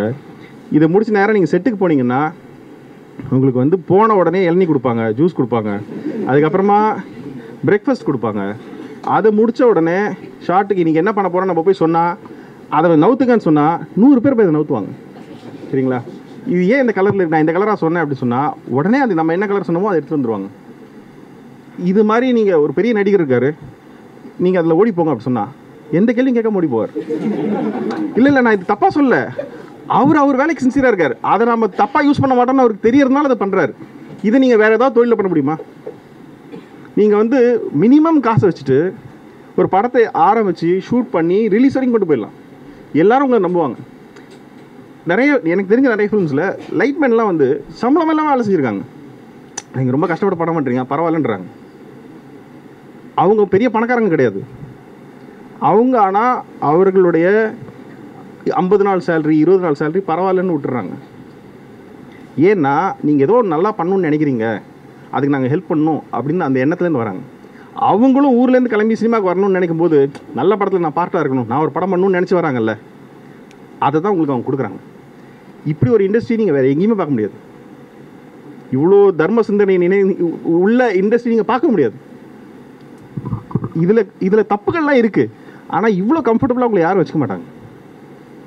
ஸோ இதை விட நான் வேறு என்ன கேட்ட முடியும்? அப்புறம் சொல்லுங்கள் பாப்போம். Hi sir. சரிங்க ஹாய் சார். சார் என்னோட கொஸ்டின் பேசிகிட்டு இருக்கப்போ இப்போது முன்னாடி மீட் பண்ணியிருக்கோமா? இல்லை சார் வேறு யாரும் தெரிஞ்ச பயமா இல்லை சார் படைப்பு சுதந்திரம் பற்றி பேசிகிட்டு இருந்தோம். இப்போ சமூகம் அது எல்லாருக்குமே பொருந்தும். படைப்பு சுதந்திரம் யாருக்கு வேணால் பொருந்தும், எல்லாரும் வேணால் அவங்க தோன்றது எதை வேணால் எடுக்கலாம். இப்போது சமூகம் சார்ந்து ஒரு சமூக பிரச்சனை சார்ந்து சமத்துவம் சார்ந்து ஏதோ ஒரு படம் எடுக்கும் போதோ இல்லை சமூகத்தில் நடக்கிற ஒரு பிரச்சனை சார்ந்தோ, இப்போ சார் கேட்டார் இப்போ ஒரு ஈழம் சார்ந்து ஒரு படம் எடுக்கிறப்ப அதுக்கான சூழல் இங்கே இருக்கா அப்படின்னு கேட்டார். அதுக்கு நீங்கள் சொன்னீங்க அதை நம்ம தான் உருவாக்கணும், அதை எடுத்துடணும் அப்படின்னு சொன்னீங்க. பட் அதை எடுத்தால் வெளியிடுறதுல நிறைய பிரச்சனை இருக்குது, தேட்டரில் ரிலீஸ் பண்ணுறதுல பெரிய பிரச்சனை இருக்குது. அப்படி தேட்டர் வேணாம் ஓடிடிஸ் போனால் அப்படின்னா அதில் இப்போ நிறைய ஓடிடி ரிலீஸ் ஆன படத்தை தடை பண்ணி அதை ரிமூவ் பண்ணுற அளவுக்கு இப்போ வந்துடுச்சு. ஆனால் அதே கருத்து சுதந்திரம் ரைட் விங்கருக்கும் இருக்குது. அவன் ஈஸியாக படம் எடுத்து ஒரு காஷ்மீர் ஃபைல்ஸ் மாதிரி ஒரு படம் நேஷனல் அவார்டு வாங்குற அளவுக்கு போகுது. இப்போ இந்த பவர் இந்த ஸ்ட்ரகிள் அப்படிங்கிறது ஒரு சைடு ஒரு சாராக்கு மட்டுமே இருக்குது. அவன் ஈஸியாக இப்போ படம் எடுத்துகிட்டே இருக்கான், அவன் எந்த பிரச்சனையுமே இல்லாமல் இருக்கான். இதை பற்றி நீங்கள் இந்த படைப்பு சுதந்திரம் பற்றி உங்களோட கருத்து? அதாவது நல்ல விஷயம் செய்கிறதுக்கு ரொம்ப கஷ்டப்படணும், கரெக்டாக? கிளாசிக்கலாக சொல்லுவாங்களே, ஒரு பில்டிங் இடிக்கிறது ரொம்ப ஈஸி, கட்டுறது கஷ்டம் இல்லை.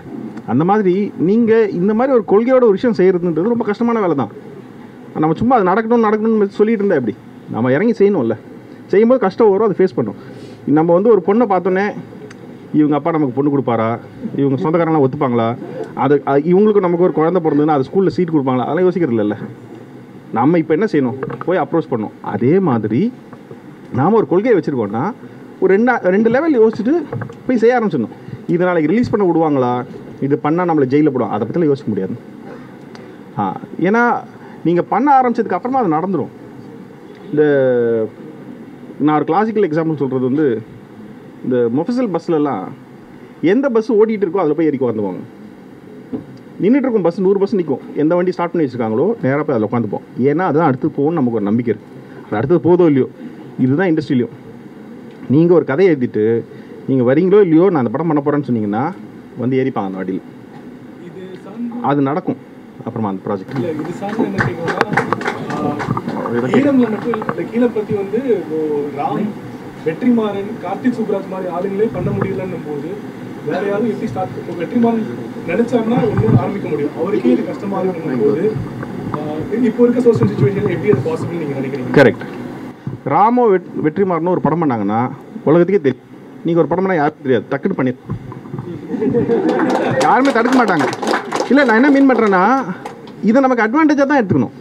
நீங்கள் எந்த சுச்சுவேஷன் நமக்கு கொடுத்தாலும் அதை நமக்கு எப்படி அட்வான்டேஜாக மாற்றணுன்றது தான் நம்ம பார்க்கணும். எனக்கு ஒரு இண்டிவிஜுவலிஸ்டிக்காக நான் கேட்கல இந்த விஷயத்தில். இப்போ அவங்க இது ரிலேட்டாக அவங்களே ஒரு படம் பண்ண முடியலன்ற ஒரு சுச்சுவேஷனில் இருக்கும்போது ஆப்வியஸாக பொலிட்டிக்கல் ஆப்போசிஷன் இப்போ மற்ற படத்தில் வரதான் செய்யுது. பட் இருந்தும் அவங்க நினைக்கும் போதே பண்ணணும் போது எப்படி இங்கேருந்து வெளில வர வைக்க முடியுன்றதான் என் கேள்வி. ஓகே, இப்போ எல்லாருக்கிட்டையும் ஒரு மொபைல் ஃபோன் இருக்குது, சரிங்களா? அதில் 4K ரெசல்யூஷன் வரைக்கும் வந்துருச்சு. நீங்கள் அவ்வளோ கூட போக வேண்டாம். நீங்கள் அதில் ஒரு HD அளவுக்கு எடுக்க முடிஞ்சதுன்னு வச்சுக்கோங்க, அது ஈஸியாக எடுத்துட முடியும். உங்களுக்கு என்ன தேவை? அந்த கதையை சொல்கிறதுக்கு உண்டான ஒரு 4 பேர் தேவைப்படுது. இதையும் ஒரு கேமராவை வச்சுட்டு உங்களுக்கு எடுக்கிறதுக்கு எவ்வளோ கஷ்டம் வந்துடும்னு நினைக்கிறீங்க? இல்லை, நான் கன்சியூமராக கேட்குறேன். நீங்கள் கன்சியூமராக கேட்குறீங்க, கன்சியூமராக அது வரும்போது பார்த்துங்க. இல்லை நான் என்ன மீன் பண்ணுறேன்னா, இது ஒரு ஃபில்ம் மேக்கராக இதுக்கு தடை வருதுன்னா அது தடை வரதான் செய்யும். இன்ஃபேக்ட் வெற்றிக்கோ ராமுக்கோ அதிகமாக தடை வரும். ஏன்னா அவங்க பெரிய ஆளாக இருக்காங்க, அடுத்து என்ன பண்ண போகிறாங்க கேள்வி வருவாங்க, ஸ்க்ரூட்னைஸ் பண்ணுவாங்க. பட் நமக்கு கொள்கை தான் முக்கியம். இந்த கருத்தை வெளியே சொல்கிறதுக்கு ஏதோ ஒரு டூல் வேணும். அந்த டூல் வழியாக அதை சொல்லிடணும். அதை பெரிய ஆட்களை விட சின்ன ஆட்கள் பண்ணுறது ரொம்ப வசதி. ஹாய், இங்கே பொதுவாக எல்லா விஷயத்துலையும் ஒரு இனிஷியலாக ஒரு ஈர்ப்பு இருக்கும். போக வந்து அது ஃபேட் ஆகும். ரைட்டிங்கும் ஃபில்ம் மேக்கிங்கும் கிட்டத்தட்ட அந்த மாதிரி தான். நம்ம எழுதும் போது நாம எழுதிட்டோம் அப்படின்னு தோணும். ஒரு ஷார்ட் வைக்கும் போதும் சரியான ஷார்ட் வச்சுருக்கோன்னு தோணும். அது 1000 வாட்டி 2000 வாட்டி டேபிளில் பார்த்த பிறகு என்னடா அது அப்படின்னு தோணும். உங்களுக்கு அந்த மாதிரி தோணுமா? தோணுச்சுன்னா நீங்கள் எப்படி வந்து நம்ம ஏதோ ஒன்று யோசிச்சுருக்கோம் இது பிலீவ் பண்ணுவீங்க? அது மொதல் கொஸ்டின். செகண்ட் கொஸ்டின் வந்து நீங்கள் சாரி நீங்கள் வந்து இது வந்து சூரிய ரிப்போர்ட்டர் பார்க்கலன்னு சொன்னீங்க. சுதா கோங்கர் அவங்க ஃப்ரெண்டுன்னு சொல்லியிருக்காங்க. அவங்க கோச்சிக்க மாட்டாங்க நீங்கள் பார்க்கலன்னா? அதெல்லாம் கோச்சிக்க மாட்டாங்க. இல்லை, எனக்கு ஃப்ரெண்ட்ஸ் எல்லாருக்குமே தெரியும் நான் ரொம்ப மூவிஸ் பார்க்குறது இல்லை. அதனால் அவங்க தப்பாலாம் எடுத்துக்க மாட்டாங்க. இதுக்கும் பர்சனலாக ஒன்றுமே கிடையாது. இல்லை என்ன இது ஒன்று. பட் நீங்கள் சொன்னால் அந்த முதல் கொஸ்டின் இருக்கு இல்லையா, அது ரொம்ப இம்பார்ட்டன்ட். ரைட்டிங்கோ ஃபில்ம் மேக்கிங்கோ ஒரு ரொம்ப லாங் ப்ராசஸ். அட்லீஸ்ட் எனக்கு ரொம்ப லாங் ப்ராசஸ். நம்ம இனிஷியலாக ஒரு எக்ஸைட்மெண்ட்டில் ஒரு விஷயத்தை ஆரம்பிக்கிறோம். அதை எழுதி முடிக்கிறதுக்குள்ளார அட்லீஸ்ட் ஒரு 2-3 தடவை வந்து இது ஏன் எழுதுகிறோம், இது வேஸ்ட்டாக இருக்குது, நல்லா இல்லைன்னு தோணிகிட்டே இருக்கும். ஆர்னிகானமோட ஃபஸ்ட் டிராஃப்ட் எழுதி முடிச்சுட்டு ஒரு வாரம் விட்டுட்டு திருப்பி எடுத்து சும்மா படிச்சுட்டு லாஸ்ட் பேஜில் வந்து this script is bad, unethical and boring அப்படின்னு சொல்லி தான் எழுதிட்டேன். எனக்கு தோணுச்சு, அப்படியே எழுதிட்டேன். அதுக்கப்புறமா இவ்வளோ டைம் வேஸ்ட் பண்ணி அதை எழுதலை, நம்ம இதுக்கு லாய்க் கிடையாதுன்னு நினச்சிட்டேன். அப்புறம் ஏதோ ஒரு சீன் இது நல்லா இருக்கே, இந்த சீன் நல்லா இருக்கேன்னு தோண ஆரம்பிச்சு திருப்பி ஒரு தடவை படித்தா ஆக்சுவலாக நல்லா தான் இருக்குது. திருப்பி ஒரு தடவை இது ஒரு குரங்கு புத்தின்னு சொல்லாமல் அது ஒரு ப்ராசஸ் போயிட்டே தான் இருப்போம். மேலே போவோம், கீழே வருவோம், மேலே போவோம், கீழே வரும். இது வந்து கடைசியாக பண்ண நினைவோ ஒரு பறவை நடந்த போதுமே ஷூட்டிங் அந்த 2 பேரும் மாடியில் உட்காந்து பேசுகிற சீக்வன்ஸ் வந்து இங்கே YMCAல ஷூட் பண்ணோம். அன்றைக்கி நைட்டு நான் நினச்ச மாதிரி ஷூட் பண்ண முடியல. ரொம்ப டைம் போயிடுச்சு. நாங்கள் நினச்சதோட ஷெட்யூல் ரொம்ப டைம் எடுத்துருச்சு. எனக்கு நினச்ச மாதிரி வரமாட்டேங்குது படம். எல்லாம் ஷார்ட்லாம் அழகாக வச்சாச்சு. லாஸ்ட் 2-3 டயலாக் இருக்கிற நேரத்தில் பொழுது விடிய ஆரம்பிச்சிருச்சு. ஸ்கை கலர்லாம் மாறிடுச்சு. பயங்கர டிசப்பாயிண்ட் ஆகிட்டேன். கடுப்பாய் கீழே வந்துட்டு நான் சொன்னேன், என்னோடய ப்ரொடியூசர் மதி, சத்யராஜ் 2 பேரையும் கூப்பிட்டு அமேசானுக்கு தயவுசெய்து காசை திருப்பி கொடுத்துலான்னு சொல்லுங்கள், எனக்கு படம் எடுக்க வரலன்னு சொல்லிடுங்க, ஆமாம் வேஸ்ட் ஆகணும், நம்மளும் தப்புன்ட்டோம், வேண்டான்னு சொல்லிடுங்க அப்படின்னு சொல்லிட்டேன். படத்தை ஸ்க்ராப் பண்ணிடலாம் அப்படின்னு. அப்போ சத்யராஜ் வந்து இல்லை இன்றைக்கி சண்டே தானே, இன்றைக்கி ஒரு நாள் பிரேக், எப்படியும் இன்றைக்கி ஷூட் பண்ண போகிறதில்ல, நாளைக்கு திருப்பி அப்போ பார்த்துக்கலாம், இப்போ நீங்கள் ஸ்ட்ரெஸ்ஸாக இருக்கீங்க. நான் சொன்னேன், இல்லை ஸ்ட்ரெஸ்ஸாக இல்லை சத்யராஜ், இது சத்தியமாக எனக்கு படம் எடுக்க வர மாட்டேங்குது, இது எதுக்கு பண்ணுறோன்னு தெரில, விட்டுடலான்னு சொல்லிட்டு நான் போயிட்டேன். அப்புறம் அன்றைக்கி விட்டுட்டு அடுத்த நாள் ஷூட் பண்ணல, பிரேக் எடுத்துட்டு திருப்பி வந்து அந்த சீக்வன்ஸை அப்புறம் மற்ற சீக்வன்ஸ் திருப்பி இதுக்கு வந்து ஷூட் பண்ணோம். இது ஷூட்டிங் டைமில் சரி முடிச்சிடலாம், சத்யராஜ் சொல்ல முடிச்சுட்டு அதுக்கப்புறம் பார்த்துக்கலாம் அப்படின்னாரு. அதே மாதிரி முடிச்சதுக்கப்புறம் எடிட் ஒரு 1.5 months எடிட் 1 month 1.5 months எதை எடிட் பண்ணோம். எடிட் பண்ணி முடிச்சதுக்கு அப்புறமா நான் அசிஸ்டன்ஸ்லாம் கூப்பிட்டு உங்கள் டைமில் வேஸ்ட் பண்ணிட்டேன்டா, என்ன மன்னிச்சிருங்க, இது லாயக்கே இல்லை, அந்த படம் தூக்கி போட்டலாம், நான் முதல்ல சொன்னது தான், இது வேஸ்ட்டு, இது அவ்வளோதான், இது ஒரு சில நேரத்தில் ஃபெயில்டாக இருக்கும்ல, அது மாதிரி நம்ம அக்செப்ட் பண்ணிக்கணும், நம்ம படம் எடுக்க வரேன்னு ஒத்துக்கலாம் அப்படின்னு சொல்லிட்டு அதை சொல்லிடுங்க, இது வேண்டாம், அமேசான் காசு திருப்பி கொடுத்துருங்க, என்னை நம்பி ப்ராஜெக்ட் கொடுத்ததுக்கு நான் உங்களை ஏமாற்றிட்டேன், மன்னிச்சிருங்கன்னு சொல்லி காசு கொடுத்துருவோன்னு சொல்லிட்டேன்.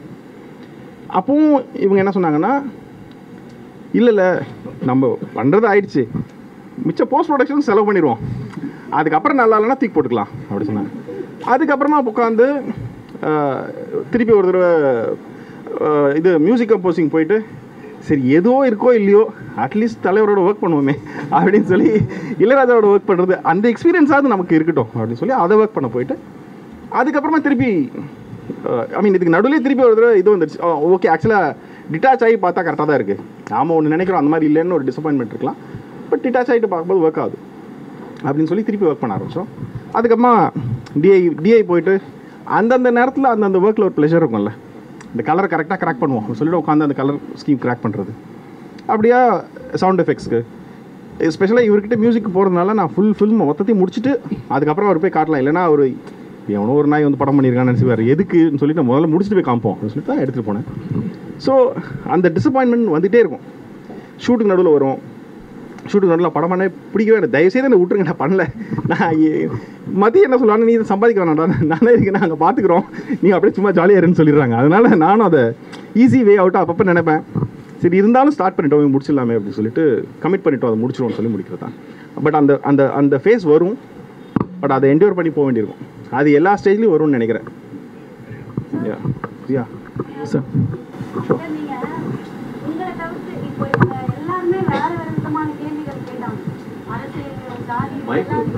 எல்லாத்தையுமே சூப்பரா எக்ஸ்பிளைன் பண்ணுவீங்க. ஆனா உங்க ஃபேன்ஸ்மே நாங்க இவ்வளவு பேர் சுத்தி இருக்கோம். இப்போ உங்ககிட்ட படம் பண்றீங்க அப்படின்னு கேட்டா நான் அதை அசால்ட்டா பண்றேன் அப்படின்னு ஒரு மாதிரி அசால்ட்டான பதில் தான் கொடுக்குறீங்க, முழுசா எக்ஸ்பிளைன் பண்ண மாட்டீங்க. ஆனா அந்த மாதிரி அசால்ட்டா பண்ற ஒரு மனுஷன் ஒரு படத்துல எப்படி சின்ன சின்ன மைக்ரோ டீட்டெயில்ஸ் கூட வைக்க முடியும்? இல்ல அது வந்து ஒரு என்ன சொல்றது, இது ஒரு மிஸ் அண்டர்ஸ்டாண்டிங் நினைக்கிறேன். நான் அந்த வேலையை செய்கிறோன்னு உட்காந்தோன்னா அதை ஒழுங்காக செய்யணும், அவ்வளோதான். நீங்கள் எந்த வேலையை கொடுத்தாலும் சரி, துணி துவைக்க சொன்னீங்கன்னா எங்கேயும் அழுக்கு இல்லாமல் எல்லா இடத்தையும் செக் பண்ணி கரெக்டாக இருக்கா இல்லையான்னு செக் பண்ணி பார்க்கணும். பாத்திரம் தைக்க சொன்னாலும் அப்படி தான். அது முதல்ல வந்தபோது எப்படி இருக்கோ அந்தளவுக்கு கொண்டு வந்துடணும் அந்த பாத்திரத்தை சுத்தமாக. இதுதான் நமக்கு கொடுக்கப்பட்ட டாஸ்க், அதை ஒழுங்காக பண்ணிடணும். ஸோ இதுதான் அந்த ப்ராசஸ். அப்படின்னா ஒரு படம் பண்ணும்பொழுது அதில் ஒரு 24 கிராஃப்ட் இருக்குன்னா அந்த எல்லா கிராஃப்ட்டும் அதோடைய பெஸ்ட்டாக இருக்கணுங்க. நம்ம அதுக்கு தானே நம்மளை பண்ணியிருக்காங்க. இல்லைன்னா நாம் என்ன பண்ணுறோன்னா இவங்க எல்லாருடைய பெஸ்ட்டும் கரெக்டாக வருதா, அது ஓவரால் ஃபில்மோடைய இதுக்கு அலைண்டாக இருக்கா அப்படிங்கிறத செக் பண்ணணும். அப்போ அந்த வேலைக்கு போகிறவங்க அதை பண்ணணும்ல. எனக்கு என்ன கொஸ்டின்னா, இப்போ வந்து ஒரு இலக்கியத்தை நம்ம படிக்கிறோம், இப்போ அதை பற்றி நமக்கு கொஞ்சம் தெரியுது, இருந்தாலும் அதை பற்றி முழுசாக தெரிஞ்ச ஒரு மனுஷங்கிட்ட இருந்து கேட்குறப்ப தான் நமக்கு அது நல்லா புரியும். ஸோ அப்படி எல்லாரும் எதிர்பார்க்குறாங்க உங்ககிட்ட இருந்து, நீங்கள் பண்ணுற இதுலேருந்து ஒரு மென்டாராக உங்களை எதிர்பார்க்குறாங்க. ஆனால் நீங்கள் அந்த மாதிரி இருக்க மாட்டேன்றீங்களே, ஏன் அப்படின்னு கேட்குறேன். நிறைய பேரோட கேள்வி. நல்ல மென்டர் கிட்ட போகலான்னு நல்ல எண்ணமாக இருக்கலாம். பட் நான் என்ன மீன் பண்ணுறேன்னா, ஒரு ஒர்க்கை நம்ம ஒரு ஜோக்கை எக்ஸ்பிளைன் பண்ணுறதுக்குமா யாராவது சிரிப்பாங்களா? இல்லை. ஒரு ஜோக்குன்னா சொல்லி முடிச்சோன்னா அவங்க சிரிப்பாங்க, இல்லை சிரிக்க மாட்டாங்க, அவ்வளோதான். அதோடைய வாழ்நாள் வந்து அவ்வளோதான். சரிங்களா? அதை போய் எக்ஸ்பிளைன் பண்ணுறோன்னு உட்காந்தோன்னா அது பர்பஸே இல்லை. ஒரு ஆர்ட் பெயிண்டிங் இருக்குது, அது நமக்கு புரியணும்னு அவசியம் இல்லை, அது ஒரு இம்பேக்ட் கொடுக்குதா, அவ்வளோதான். மியூசிக் இருக்குது, மியூசிக் நமக்கு லிரிக்கலாக இருக்கும்போது தான் மீனிங் வருது. லிரிக்ஸ் இல்லைன்னா மியூசிக் மீனிங் கிடையாது, அது வெறும் இமோஷன் ஒட்டி தான். அது என்னைக்காவது இளையராஜா வந்து இதுக்கு மியூசிக் இப்படி ஒரு இமோஷன் இருக்குன்னு சொல்லி எக்ஸ்பிளைன் பண்ணுவாருன்னா அது ஒர்க், அவ்வளோதான். அவர் ரொம்ப நேரமாக கேட்குறாரு. சாரி மற்றவங்களுக்கு கேட்குதான்னு தெரியலையே. ஓகே.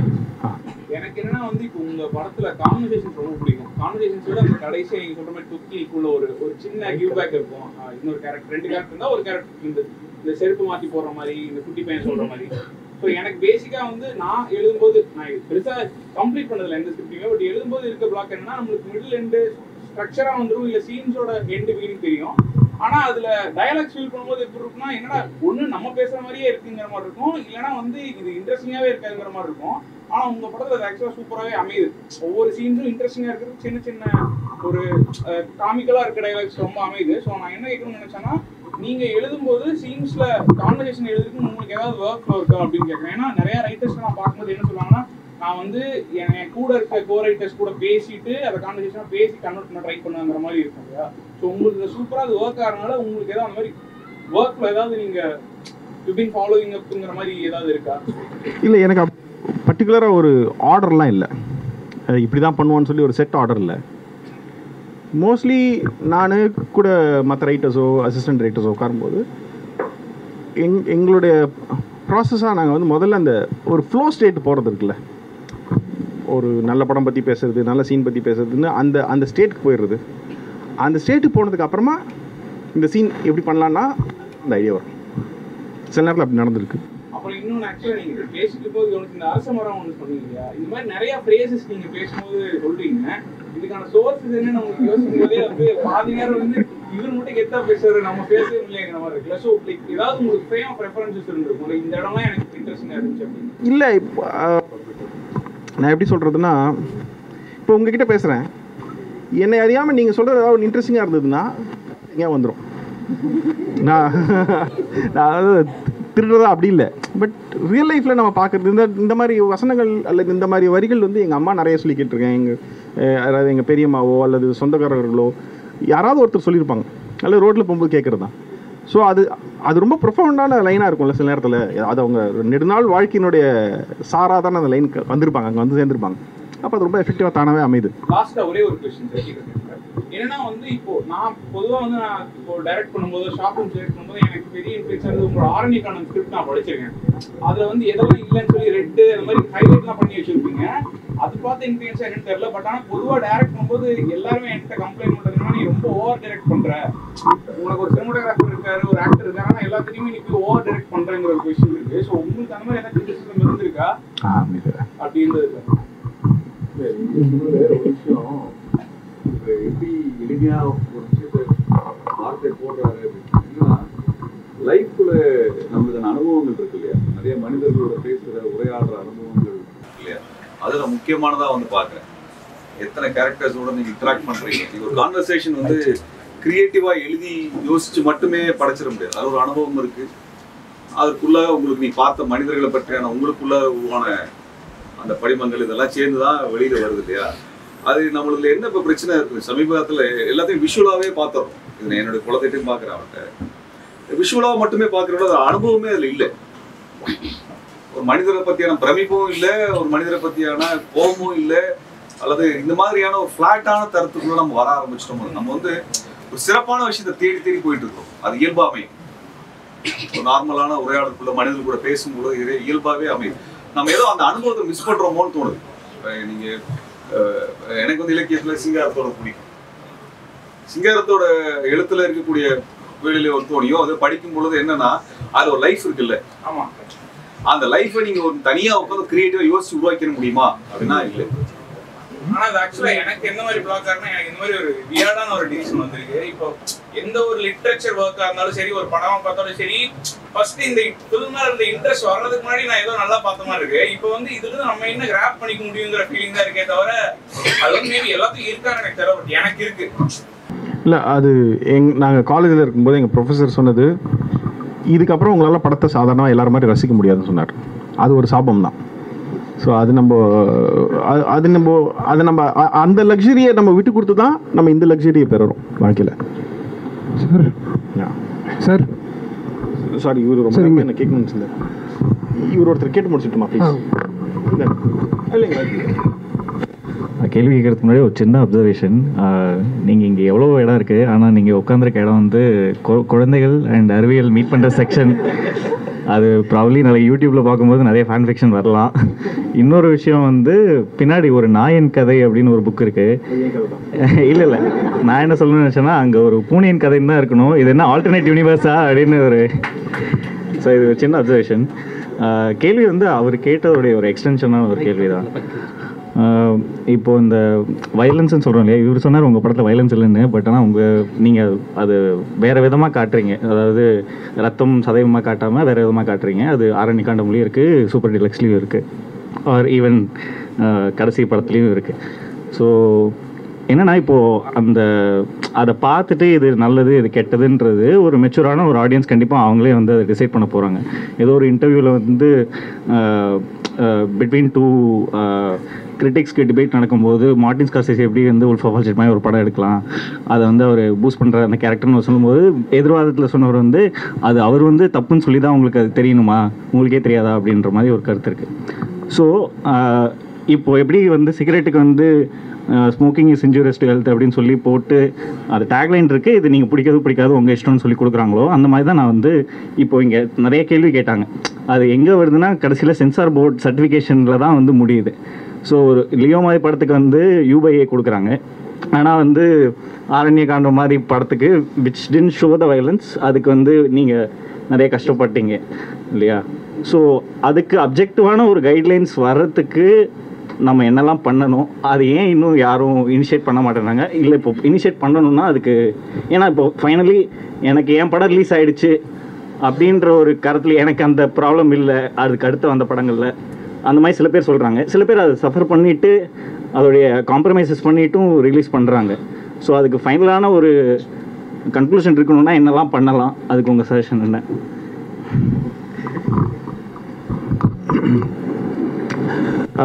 நீங்கள் லாஸ்ட்டு சொன்ன பாயிண்ட்டு சொல்லிடுறேன். ஒரு படத்துக்கு சென்சர்ஷிப்னு ஒன்று இல்லாமல் இருந்தால் பெட்டராக இருக்கும். அது என்ன லிட்ரேச்சருக்கு வந்து அந்த லிட்ரேச்சருக்கு கொஞ்ச நாள் முன்னாடி இன்டர்நெட்டுக்கு அப்படி தான் இருந்தது. அதனால சொசைட்டியில் பெரிய இவங்க சொன்ன அளவுக்கான மாற்றங்கள் வரல. ஆனால் அப்படி ஒரு சுச்சுவேஷனை என்றைக்குமே அரசாங்கம் அனுமதிக்காது. இந்த வசதி படித்தவன் தரமாட்டான், வயிறு பசங்க விடமாட்டான்னு சொல்லுவாங்களே, அந்த மாதிரி நாம் இந்த சைடில் இழுத்துகிட்டே இருப்போம், அவங்க அந்த சைடில் இழுத்துகிட்டே இருப்பாங்க. ஆனால் அவங்களால அதை கொடுக்க முடியாது. கொடுத்தா நம்ம ஆட்சி கவுக்கிற மாதிரி படம் எடுக்க ஆரம்பிச்சிடுவாங்க மக்கள். அதனால் அது அவங்க நான் ஆட்சி கவுக்கிற மாதிரின்னா ஒரு குறிப்பிட்ட அரசு சொல்ல, அரசாங்கத்துக்கு எதிரான படங்களை தொடர்ந்து எடுப்பாங்க. ஏன்னா ஒரு ஆர்டிஸ்டினுடைய பர்பஸே வந்து கிரிட்டிசைஸ் பண்ணுறதும் ரெபல் பண்ணுறதும் தான். ஸோ அதனால் அதை அலோவ் பண்ண மாட்டாங்க. அதை அவங்க கண்ட்ரோலில் வச்சு தான் ட்ரை பண்ணுவாங்க. அது இப்போ வெஸ்டர்ன் கண்ட்ரீஸில் அதுலேயும் நிறைய அபத்தமான சில விஷயங்கள்லாம் இருக்குது. இப்போ ஏன்னா ப்ரொஃபனிட்டி ஒரு இதில் பேசினா அதுக்கு வந்து PG-13 கொடுப்பாங்க, சிலருக்கு ஆர் ரேட்டடாக கொடுப்பாங்க. அதாவது இத்தனை வாட்டிக்கு மேலே பேசினா அது ஆர் ரேட்டட் தான் சொல்கிறாங்க.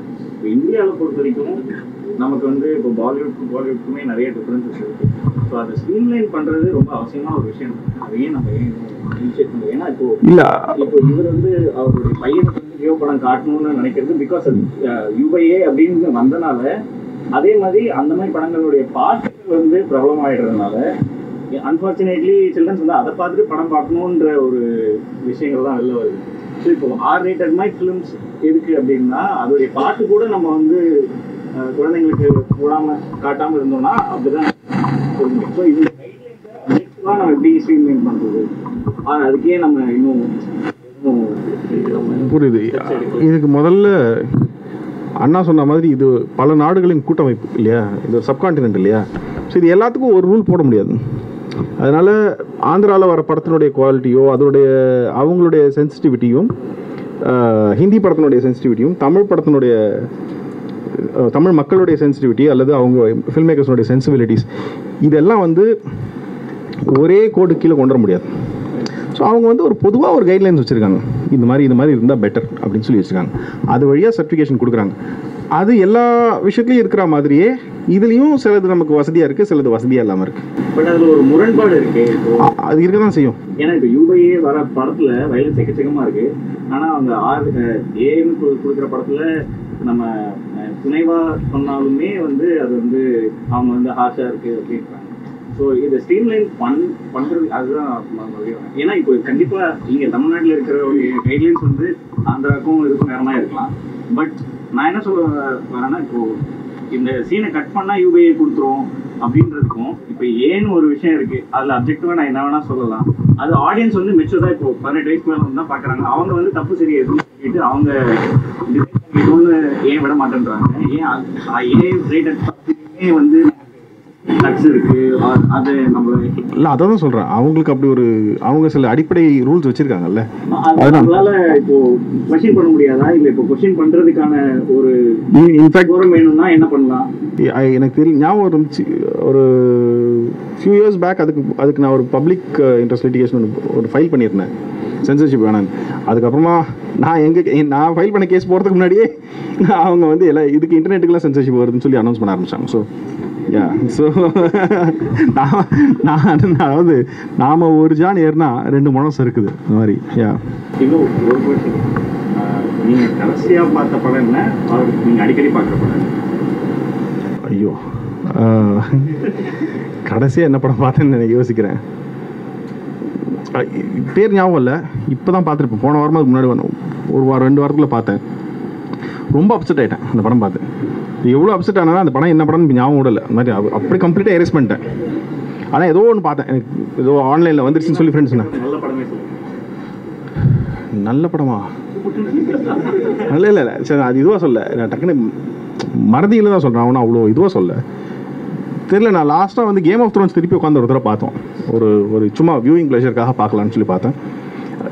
கரெக்ட், லாஸ்ட்டாக பார்த்து பென்ஹரோட புது வெர்ஷன் பார்த்தேன். 2018-16 ஒரு வெர்ஷன் ஒன்று வந்தது. அப்படி ஒரு பென்ஹர், அது வந்து ரொம்ப மாடர்னான ஃபிலிமில். நாங்கள் இன்ஃபேக்ட் ஃபஸ்ட்டு ஓல்டு பென்ஹர் பார்த்துட்டு நம்ம ஃபில்ம் மேக்கர்ஸாக அங்கேருந்து ரொம்ப தான் நவுந்து வந்துட்டோன்னு நாங்கள் ரொம்ப சந்தோஷப்பட்டோம். பரவாயில்ல, நம்ம சினிமாவுடைய லாங்குவேஜ் நிறைய மூவ் ஆகிருக்கு அப்படின்னு நினச்சிட்டு இருந்தோம். ஆனால் அந்த படத்தை ரீமேக் பண்ணுறேன்னு சொல்லி அப்படியே கீழே எடுத்துகிட்டு போயிட்டாங்க. அது எப்படி இப்படி எடுக்க முடியும்னு தெரில. Anyway that was the last film that I think last week நம்ம பார்த்தோம்னு நினைக்கிறேன்.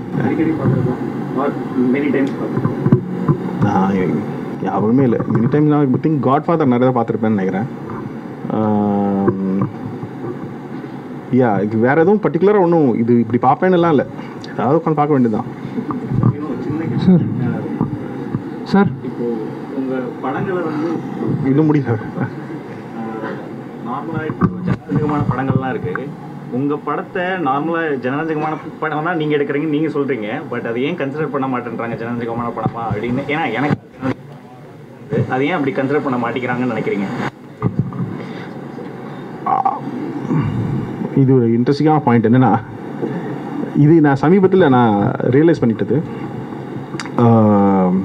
கொஞ்ச நாள் முன்னாடி ஏதாவது படம் பார்க்கலாம் அப்படின்னு சொல்லிட்டு லேப்டாப் ஓப்பன் பண்ணிட்டு என்னென்ன படம்லாம் இருக்குதுன்னு சொல்லி ஹார்ட் டிஸ்க்லேருந்து எடுத்து சும்மா பார்த்தேன். சரி இதெல்லாம் பார்க்கலாம்னு சொல்லி செலக்ட் பண்ணி ஒரு ஃபோல்டரில் போட்டிருந்தேன். ஏதோ ஒரு படத்தை இது பார்க்கலாம் நினச்சா இது ரொம்ப சீரியஸாக இருக்குது, பார்க்க வேணாம்னு சொல்லி நானே நவுத்திட்டு ஒரு ஃபன் மூவி பார்க்கலாம்னு நினச்சிட்டேன். அப்போ தான் நான் ரியலைஸ் பண்ணேன், இதே இடம் தான் நானும் பண்ணுறேன். சரிங்களா? அப்புறம் ஆடியன்ஸ் அதான் சொன்னாங்க, இந்த நாய் படம் பார்க்க வேணாம், நவுத்திருங்க, நான் நல்ல படம் பார்க்கலாம் அப்படின்னு சொன்னேன். So I think that's the thing. இப்போ ஏன்னா நிறைய பேர் ஆர்ட் கேட்டகரைஸ் பண்ணுறாங்க. பட் ஆனால் அது பார்க்கும்போது அதுவும் அன்றாட மக்களை பற்றின படங்கள் தான், அதுலேயும் மியூசிக் இருக்குது, அதுவும் ஜனரஞ்சகமாக தான் இருக்குது. ரொம்ப சிம்பிளான பிளாட் வேறு, த்ரீ கலர்ஸ் மாதிரி இருக்குது. நான் அதுக்கு நான் ஆன்சர் சொல்லிடுறேன். நாம் வந்து இது எனக்கு நடக்கிறது ப்ராசஸை என்னோடய சைட்லேருந்து எக்ஸ்பிளைன் பண்ணுறேன். இது கரெக்டாக இருக்கணும்னு இல்லை, இது எனக்கு நடந்த அனுபவத்தில் சொல்கிறேன். நான் வந்து மூவிஸ் பார்ப்பேன், அதுக்கப்புறமா அப்போது பார்க்குற அந்த ஸ்பேஸ்குள்ளே போகிறோம்ல, அப்போ நான் என்ன பண்ணுவேன்னா போய் இந்த ஹாலிவுட்டில் இருக்க கமர்ஷியலாக ரொம்ப ஜாலியாக இருக்கக்கூடிய படங்கள் எடுத்து பார்ப்பேன். ஜாலியாக நான் சொல்கிறது கமர்ஷியல் ஆக்ஷன் ஃபில்மாக இருக்கலாம், ஃபனி மூவிஸாக இருக்கலாம், சூப்பர் ஃபிலிம்ஸாக இருக்கலாம், ஏதோ ஒன்று. அங்கேருந்து ஆரம்பிக்க முடியும் திருப்பி. நான் இப்போது ரொம்ப நாளுக்கும் படம் பார்க்காம நேராக போயிட்டு ஒரு ரேவோட படமோ அல்லது ஒரு டார்கோஸ்கி படமோ பார்த்தேன்னா எனக்கு என்ன பயனா, எனக்கு ஒரு வேளை ஒர்க் அவுட் ஆகாமல் போயிடுச்சுன்னா என்ன பண்ணுது. ஸோ இது வந்து ஒரு டேஸ்ட் டெவலப் ஆகி கிஸ்லோஸ்கிக்கு வர்றது அல்லது டார்கோஸ்கிக்கு வர்றதுன்னு ஒரு ஸ்டேஜ் இருக்கு இல்லையா? ஆடியன்ஸ்க்கு அவ்வளோ படம் பார்க்க டைம் இல்லைன்னு நினைக்கிறேன். அவ்வளோ தூரம் பண்பு கூழாங்கல் மாதிரி ஒரு படத்தை அவங்க வந்து இது வந்து ஜனநாயகமான படம் இல்லைன்னு தேட்டர்லேயும் நிராகரிக்கிறது வந்து ரொம்ப அபத்தமாக இருக்குது. ஸோ அதனால ஏன்னா அது சென்சிபிலிட்டி சேம் தான். ப்ளஸ் வந்து இப்போ அந்த காலத்தில் கூத்துல எந்த மாதிரி கதைகளை வந்து சொன்னாங்களோ அந்த மாதிரி ஒரு விஷயம்தான் வந்து கூழாங்கல் மாதிரி படம். அதையே மக்கள் வந்து ஜனநாயக படமா ஒத்துக்க மாட்டேன்றாங்க அப்படின்றது கொஞ்சம். அதுக்கு காரணம் அவங்க அதை விட ஜனநாயகமான படங்கள் பார்த்தாங்கிறது தான் நான் நினைக்கிறேன். நான் கூழாங்கல் பார்க்கல, பட் என்ன பண்ணா அவங்க வந்து நல்ல பாட்டு, டான்ஸ், ஆக்ஷன் சீக்வன்ஸ், பெரிய கிராண்ட் செட்டுன்னு பார்த்து பழகினதுனால அவங்க அதை ஜனநாயக படம்னு கருத ஆரம்பிச்சிட்டாங்க. அது வெறும் ஒரு சைட் ஆஃப் த ஜனநாயகமான படம் தானே. ஏன்னா இப்போ ஜனநாயகமான படத்துலேயே ஆக்ஷன் இருக்கு, சஸ்பென்ஸ் இருக்கு, த்ரில்லர்ஸ் இருக்கு, அந்த மாதிரி டிஃப்ரெண்ட் ஜான்ராஸ் இருக்கு.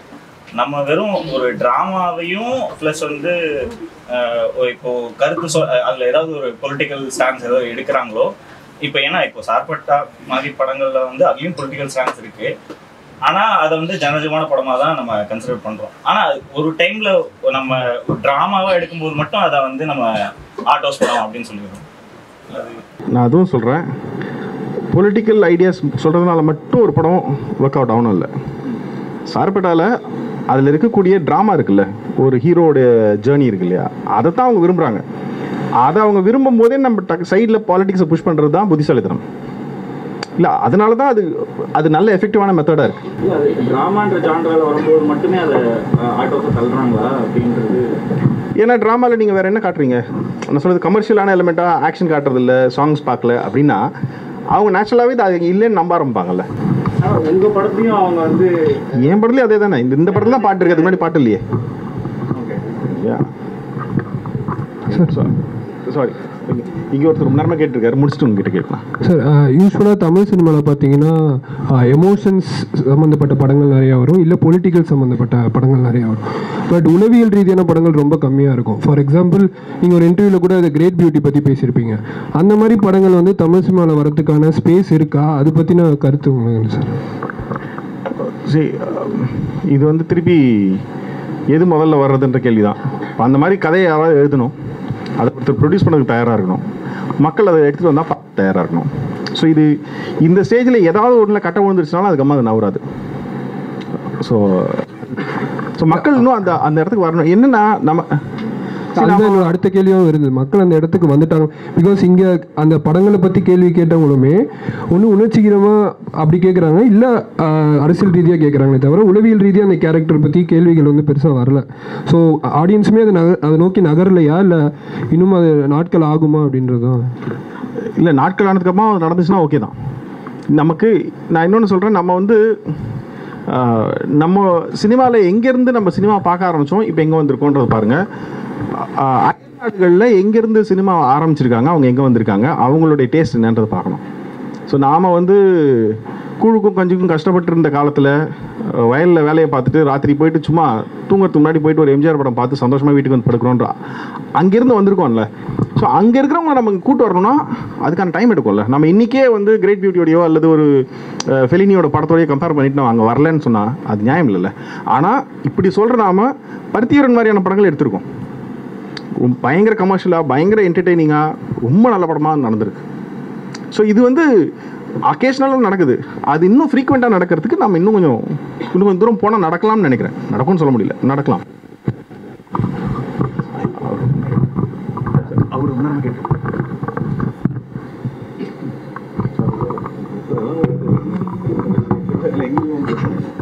சார், உங்களோட ஃபிலிம் மேக்கிங் விட்டுருவோம், ரைட்டிங்குள்ளே வந்துடுவோம். ரைட்டிங்கில் வந்து அவர் எனக்கு கியூ கொடுத்த மாதிரி இருந்துச்சு. அவர் கேட்ட கொஷின் என்னன்னா, நீங்கள் சைக்காலஜிக்கல் கான்செப்ட்ஸ் வந்து அதிகமாக உங்களுக்கு ஹெல்ப் பண்ணுதோ அப்படின்னு தோணுது. ஏன்னா எனக்குமே அது ஃபீல் ஆகுது.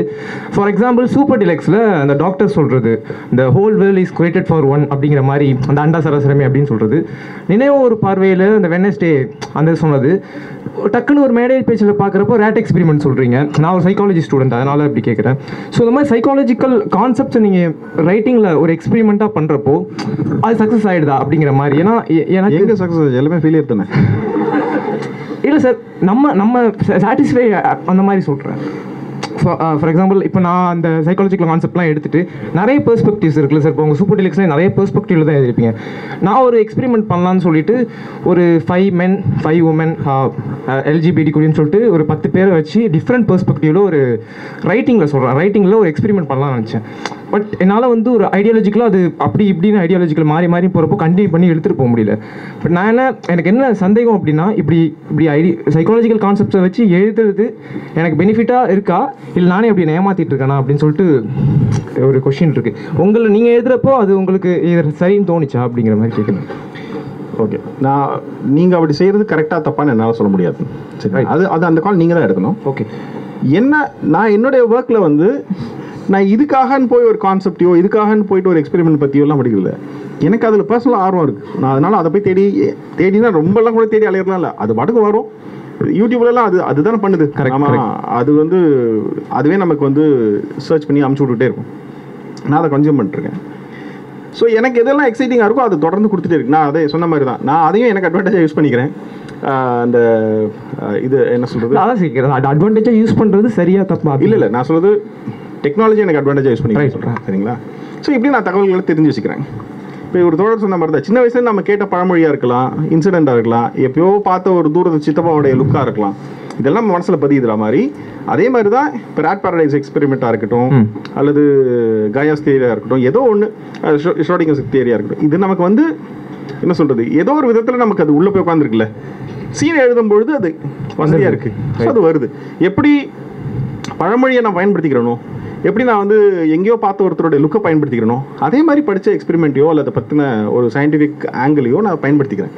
எனக்கு எல்லாமே ஒன்று தான். அது இது பண்ணலாம். சார், இன்னொன்று ஒரே ஒரு சின்ன அது கொஸ்டின் கிடையாது, பர்சனலாக ஆன்சர் சொல்லலாம் போகலாம். என்னென்னா, பிஹேவியர் சேஞ்ச் ஒன்று நடந்துச்சு உங்கள்கிட்ட. உங்கள் இன்டர்வியூவில் ஒன்று பார்த்தேன், நேஷனல் அவார்டை பற்றி கேட்டிருந்தாங்க. இந்த மாதிரி வந்து அதை வச்சு அதனால் உங்கள் லைஃப் என்ன மாற்றம் பண்ணிச்சு, விசா அப்ளை பண்ண ரிஜெக்ட் பண்ணிட்டாங்க. ஸோ விஜய் அப்ரூவ் பண்ணியிருந்தீங்கன்னா நீங்கள் அங்கே போயிட்டு பீஸ்ஃபுல் அப்படிங்கிற மாதிரி மைண்ட் செட்டில் இருந்தீங்களா? அங்கே போயிட்டு பீஸ்ஃபுல்லாக இருந்தலாம் அப்படி? இல்லை நான் போய் செட்டில் ஆகிறதுலாம் இல்லை. மிஷ்கின் வந்து அங்கே ஏதோ ஒரு யாரோ கூப்பிட்டுருந்தாங்க, நீ வேணா போயிட்டு வா அப்படின்னாரு. சாரி, இல்லை ஏதோ என்னை கூப்பிட்டாங்க நினைச்சு. சாரி. ஸோ அங்கே ஏதோ இன்வைட் பண்ணியிருந்தாங்க, நீ போறியா, நீ போனேன்னா இதுக்கு போகலான்னு சொன்னார், லூவ்ரு மியூசியம் போகலான்னு சொன்னாங்க. எனக்கு லூவ்ரு மியூசியம் போகணுன்றது ரொம்ப கால ஆசை, வசதியே இல்லை. ஸோ இது ஒரு நல்ல வாய்ப்பாக இருக்கே, போயிட்டு அவங்க சொன்ன வேலையை செஞ்சு அப்படியே லூவ்ரு வந்துடலான்னு நினச்சிட்டு இருந்தேன். அப்போ விசா அப்ளை பண்ணால் கொடுக்கல. ஸோ அவ்வளோதான். Okay, thank you sir.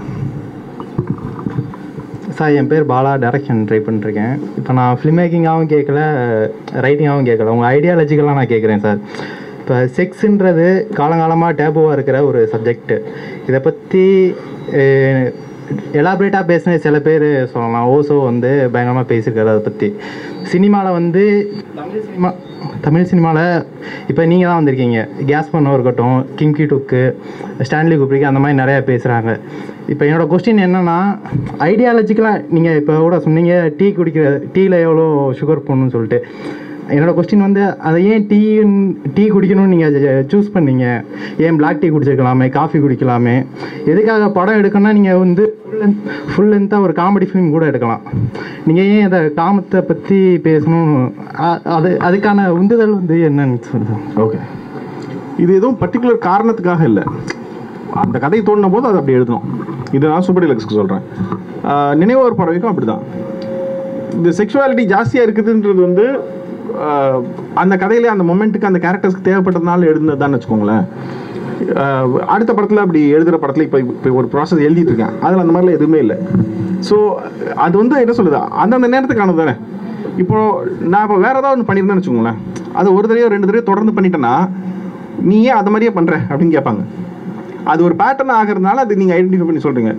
இப்போ நான் அது இல்லாமல் வேறு மாதிரி எடுத்துகிட்டேன்னு வச்சுக்கோங்க, அடுத்த 2 படம் நீங்கள் அதையே பண்ணேன்னு கேட்பீங்க.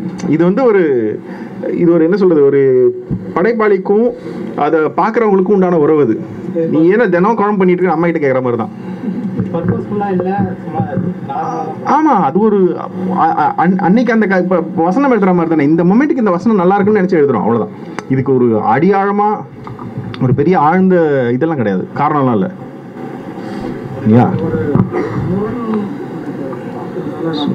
சொல்லுங்க. எல்லாருமே கேட்டப்ப அடிப்படையில் இவங்கள்ட்ட மட்டும் இல்லை, இங்கே வர எல்லா இயக்குநர்களுக்கும், சொல்லப்போனால் எழுத்தாளர்களுக்கும், எல்லா வாசகர்களும் கேட்குற கேள்வி, இது சார்ந்த முரண்பட்ட நபர்கள்கிட்ட அறம் இருக்காங்க. உங்கள்கிட்ட கேட்டாங்க, இயக்குநர்கள்ட்ட அறம், எழுத்தாளர்கள் வந்தால் ஏதோ ஒரு வலதுசாரி எழுத்தாளர் காட்டி அவங்கள்ட்ட அறம் இல்லையா அப்படின்னு கேட்டு யாருமே சொல்லாத பதில் அவங்கள்ட்ட அறம் இருக்குன்னு நீங்கள் சொல்லணும். ஆமாம், அவர்கள் சார்ந்த அறம் இருக்கும். ஆனால் கடைசியாக ஒன்று ரிவீல் பண்ணீங்க, ஒரு இயக்குநர்களுடைய ஒரு படைப்பாளினுடைய நோக்கம் என்பது விமர்சனம் செய்வதும் புரட்சி செய்வதும், ரிபல்லாக இருப்பதும், கிரிட்டிசைஸ் பண்ணும். ஆர்ட்டோட பர்பஸ் அதுதான். தென் ஆர்டிஸ்டோட பர்பஸும் அந்த மாதிரி தான் இருக்க முடியும். ஆர்டிஸ்டுக்கு வந்து தனி பர்பஸ் இருக்க முடியும். அங்கே தான் வேறுபடுறேன். ஆர்ட் வேற, ஆர்டிஸ்ட் வேற.